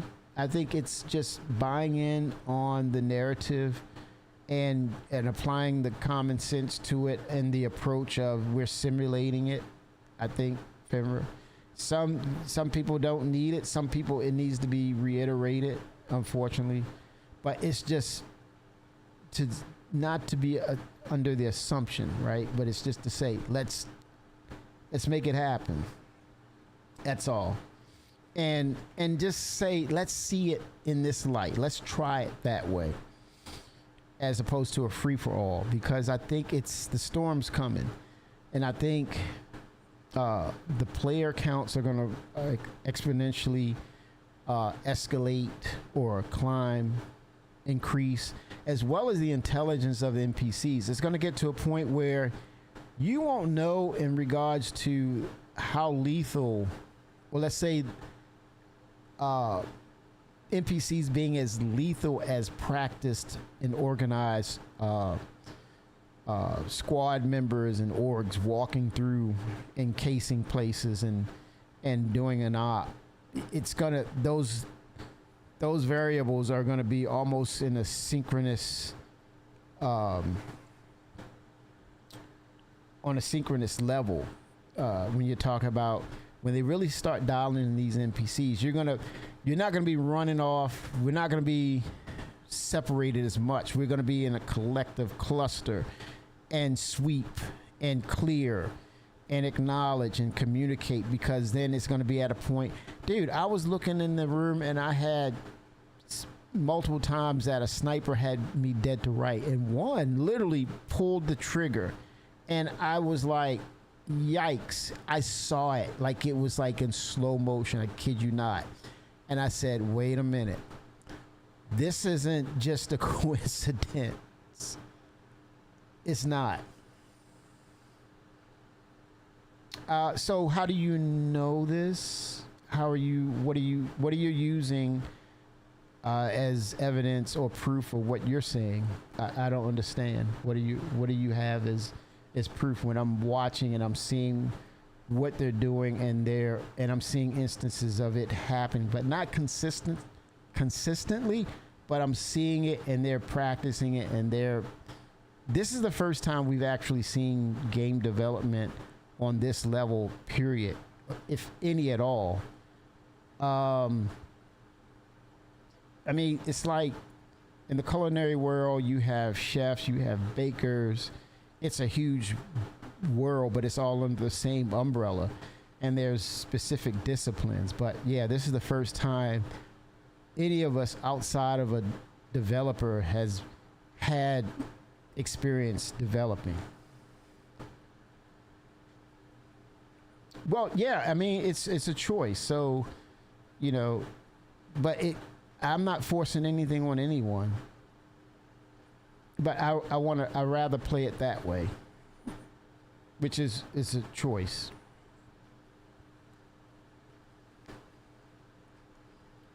Yeah, WoW doesn't. WoW does nothing for me except have me see pretty crayon colors. It doesn't speak to me in the sense that CIG speaks to me because of its immersion, its level of detail, its quality. To me, it looks like kids having fun with WoW. I don't resonate with it, unfortunately. Wish I could, but I don't resonate with it. But Star Citizen, the visuals, the approach, the way the sausage is made, yeah, that really speaks to the tech side of me, as well as the discovery and the interest. It inspires me, and then you combine that with the community. That's where I'm at.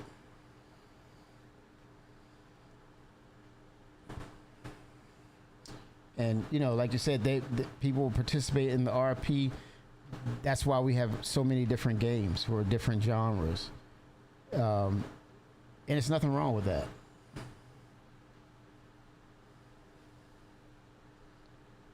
Not sure what you mean about most of that go away once they release 1.0. If anything, it goes away because it's gotten better. If it's a feature or something related to gameplay, it's only ramping up to get better.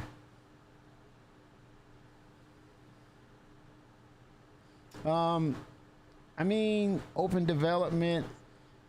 I mean, it's all at the end of the day, it's open development to show proof that, hey, your dollars are being spent for a purpose to bring to the table something we never seen or experienced before.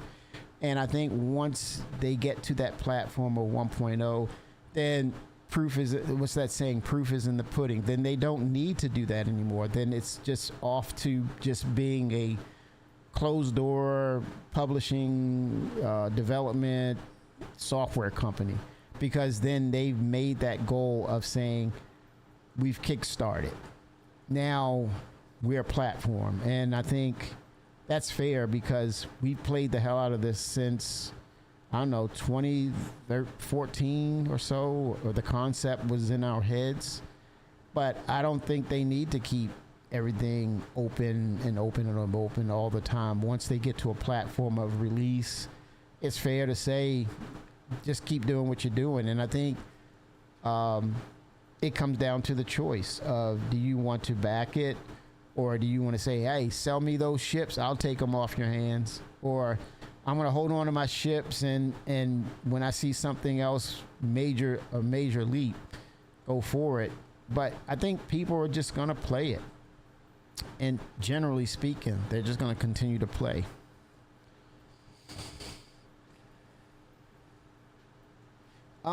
I think there's always the ear in the speech and conversation with the community and the connection with the community. They come with good ideas, and they come up with ways to say, hey, this is what will keep it interesting. I think they have a level of procedural generation. And I kind of talked about this the other day, is that they get to a point at 10, 15 systems, 20 systems. We don't know what that looks like, but that's a lot of planets and systems. But they also converge off or go, left or right at the fork of the road, and actually procedurally generate something that they don't even have to. Speaking of which, they can make that their advantage and not talk about it at all, and you discover it, and there it is, and no one's saying anything. And then what's encased in that system is alien life that you don't know about, or encounters that no one gave you the cheat sheet for, right? And then you encounter, and then all of a sudden, hey, this is actually exploration. And it's to say that it's a true saying. Artistic license is basically, you can pretty much write or have your own opinion of what you see or what you do. And if it's art or if it's what do you take from it positive, that's artistic license to say I can interpret it this way. And I think that's what you can say about how they can develop down the road, which is so unique and different from other companies, is that they have a creative edge. They're not on rails. They're not on a train track. They're not beholden to how a person should, say this is how you need to make your game. It's basically, if it works, great. If it don't work, hey, I can clean that up and try this. They've shown they've done that. They've worked through their mistakes. They've gotten better. Is it perfect? No. The potential is what keeps us here and has been the staple of why we're still here and why the game is growing to this, up until this day and this hour. It's still growing. But knowing that they have that artistic license of creativity, which is so unique, I think there's a lot of space of conversation of them creating procedurally generated worlds, and then they decay, or there's a event horizon that takes them out, which is an event in itself, and you're rediscovering. I think Chris would go to that point of creating these worlds because he's a mad scientist when it comes to gaming, making stories, filmmaking. He's blending all these skill sets, but at the heart of it, he's still a kid, this is great for us. This is great for us. He's still that kid, and he will always be that kid. Genius. Kid genius. No doubt about it. He's a freaking kid genius. I saw No Man's Sky. Its newest version is really good, but I'm good here. It's more elite. They both do that, Fimra. They both do procedural generated planets. Yep. They both do. Yep. So No Man's Sky has come a long way, man. I'm double taking. I'm like, whoa. I would say, in just my opinion, I would say it's right under Star Citizen, then Elite Dangerous. I don't kid you not, man. I've seen the latest of No Man's Sky, and I'm like, man, have they turned that around or what? That just shows as an example, as things evolve, and I think that's Robert Space Industries, Cloud Imperium Games can also have that same space and time to do even more with Star Citizen.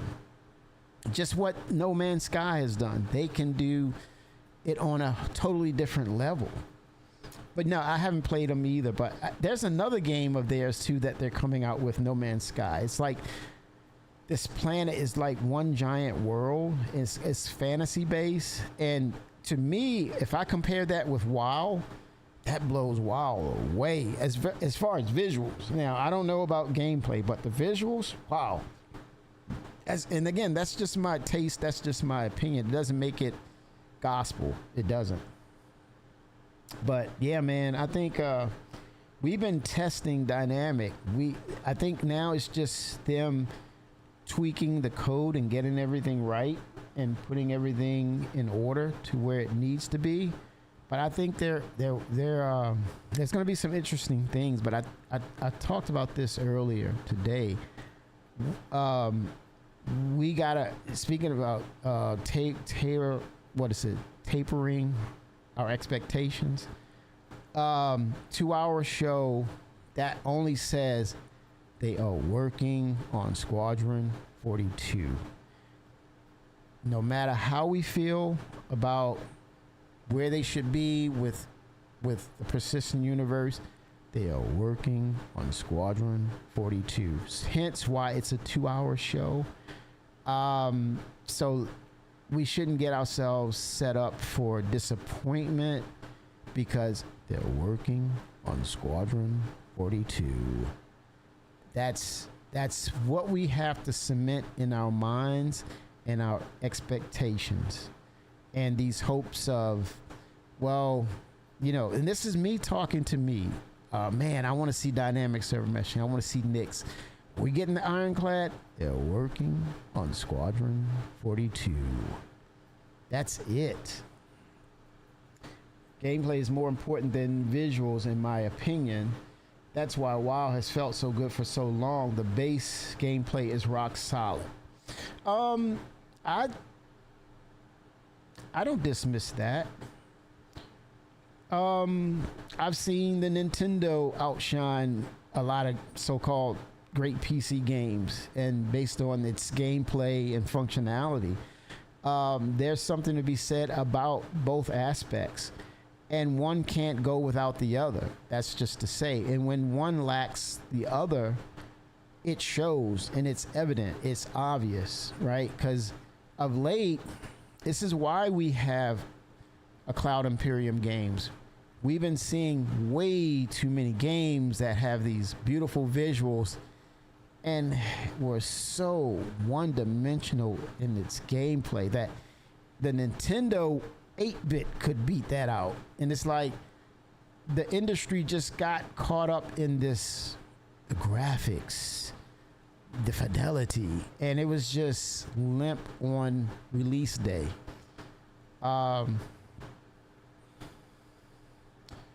But I think it's a combination of everything, and I think they're what I love about their efforts is that they want that in parallel. They want the fidelity, they want the gameplay, and they also want our interactions and opinions and object opinions involved in this too, because it's gotten to the point now that Chris had a narrative of quality that he was looking for, and he was steadfast and very, I don't want to say rigid, but he was holding on to what the standard was at that time. But as they moved through the process, he became more trusting, because now the developers shared his vision, and in some instances inspired him even more because they were inspired. So I think they strive for that, right? That's the thing. That's the thing of the potential, and why it still persists is its potential. And they get to redo, they get to reiterate, they get to improve. And it's not static with them. That's what I love. That's the essence of what I see with Star Citizen, is that its narrative is always evolving. They always look to get better, right? I'm not gonna say a higher standard. They look to get better, because they're creating a standard. They stumble a little bit. They skin their knees, but they're running and trying to catch that standard.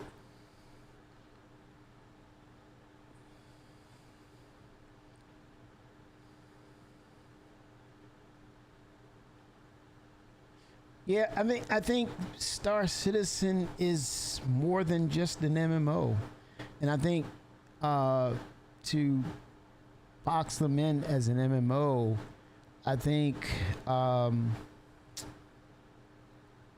we're only seeing, we're not allowing all aspects of it to come out and let it be what it is intended to be, because you could say, hey, it's an MMO, and then someone can at the same time say, hey, this is the Space Nerds game. This is about the space sci-fi experience, right?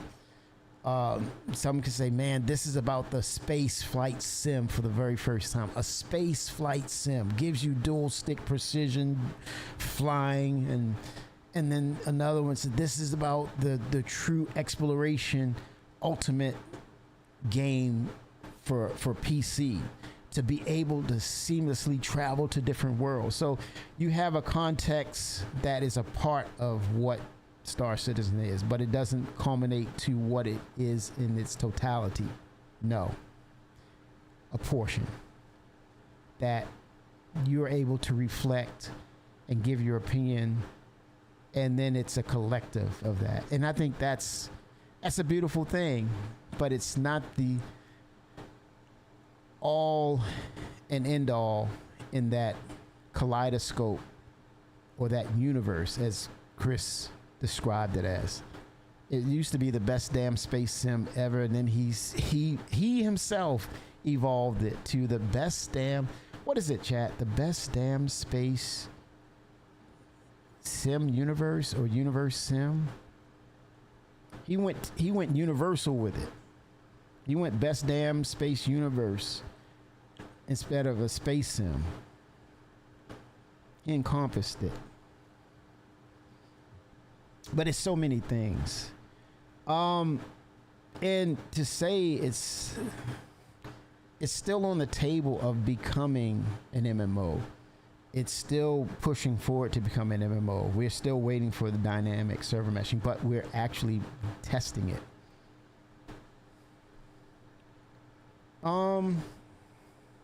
It sounds restrictive, but he said it himself back then that the technology is there. I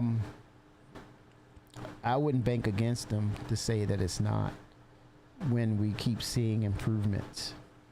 I wouldn't do that. I wouldn't bet against him. He's a madman.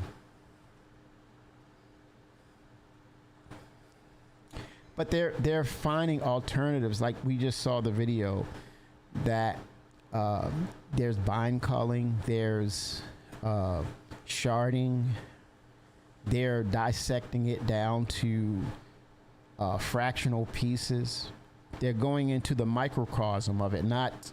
They're not trying to go full scale with huge computers and hardware breaking everything down. They're actually creating multiple instances, as they stated in the video. So it's one of those things where you have a vision of this way when the vision is this way in certain instances. And that's the beauty of it too, the process. I think a lot of us miss out on the process when we're just focused on the finish. And sometimes in life, you just got to be able to enjoy the journey. And I think that speaks a lot on life, it speaks a lot on success. It speaks a lot on how we obtain and grow. It's about the journey. And I think that's the cool thing with the community as well, because I'm sure Chris would say to you, I had no idea that this community would be more than what it is, in the sense of who they are, where they come from, how they come together collectively. It's amazing.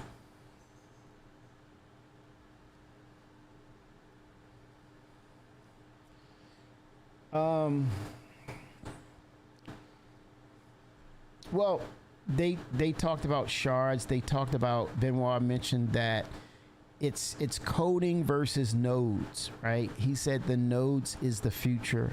It's quicker transfer. Now it's just a matter of cleaning up code and merging it into nodes. He just said that. And simplifying things. They're also, they're also bringing into the big picture Maelstrom, the Maelstrom system. But they're finding ways to simplify things. I don't know. I think the latest, Avenger 1 was saying some good things about the flight model recently. I was like, whoa, what? He said, there's hope. And look at his latest video. He's turning the corner, and it's like, hey man, wait a minute, hold on.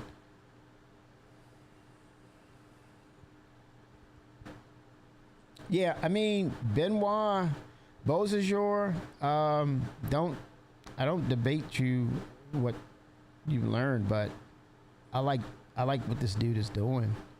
I can't sit here and speak on what he's doing. I can just sit here and watch him like hours and hours and hours. If it was just him talking about everything Citizen Con for the whole 2 hours, I'm good with that.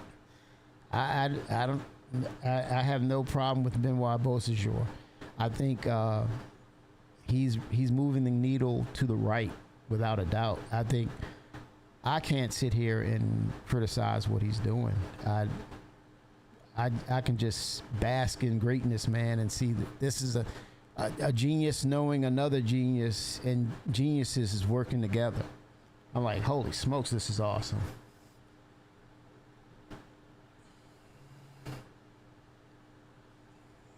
Oh, it's more than it inspires me. It's more than interesting. It inspires me, man. I think it shows where the rubber meets the road and how the industry has been just doing this dirty, man. The industry has been doing this dirty. Thank you, Chris Roberts. Thank you, Benoit Beausejour. You know, that's it, man. I'm calling it, man. I'm calling it like it is. Thank you guys for showing that technology is further down the road than we think. And they've culminated younger people, their peers, and they're think tanking things, man, and they're pushing the narrative. I love it. Money well spent over here. But dudes, dudettes, I gotta get something to eat. I'm tired, but we can get in game tomorrow. I would love to get back in tomorrow night, but man, I gotta get some rest. I've been burning the candles on both ends, man. It's just been, I've been running the gamut. It's just, and I think the one thing that keeps me sane and just enjoying myself is this right here, and talking with you all and spending time and just enjoying. But yeah, I'm in rest mode, but at the same time, I get to get back into the verse and see what's going on. But yeah, they're moving, man. They're getting things done. So I'm just saying, take a deep breath and just listen, hear what's going on, and observe. Go back, look at the tapes, and see, man, it's hiding in plain sight, y'all. It's hiding in plain sight. I would not be surprised. You hear it first. We might be seeing dynamic server meshing sooner than you think. Heard it here first. But Hardy 07, y'all. As always, thankful. Appreciate you all. 07s, y'all. I'm gonna get a bite to eat. I don't know. Don't count me out that I may not come back. I may come back. Don't count me out. But we got to do that mission, y'all. 07s, everybody. We got to do that mission. Let's go, Arbiter, Fender, Femra. Let's go, people. You got to get your PC, man. Stop playing with us, man. And congrats, I sent it on the grandkid. Yeah, we got to finish it, man. Yes, sir. Always a pleasure. Good debate, too. I love it. Yes, sir. Yes, let's get that Onyx, man. I gotta hang it. Vic, I need that weapon, Vic. I need it. It's green, baby. It's green. Crew, where you at? Come on, crew. Get in the game. Stop playing, man. I promise I see you some a Vegemite. Some Vegemite, man. Come on, get in the game. Stop playing, man. 07, y'all. 07s.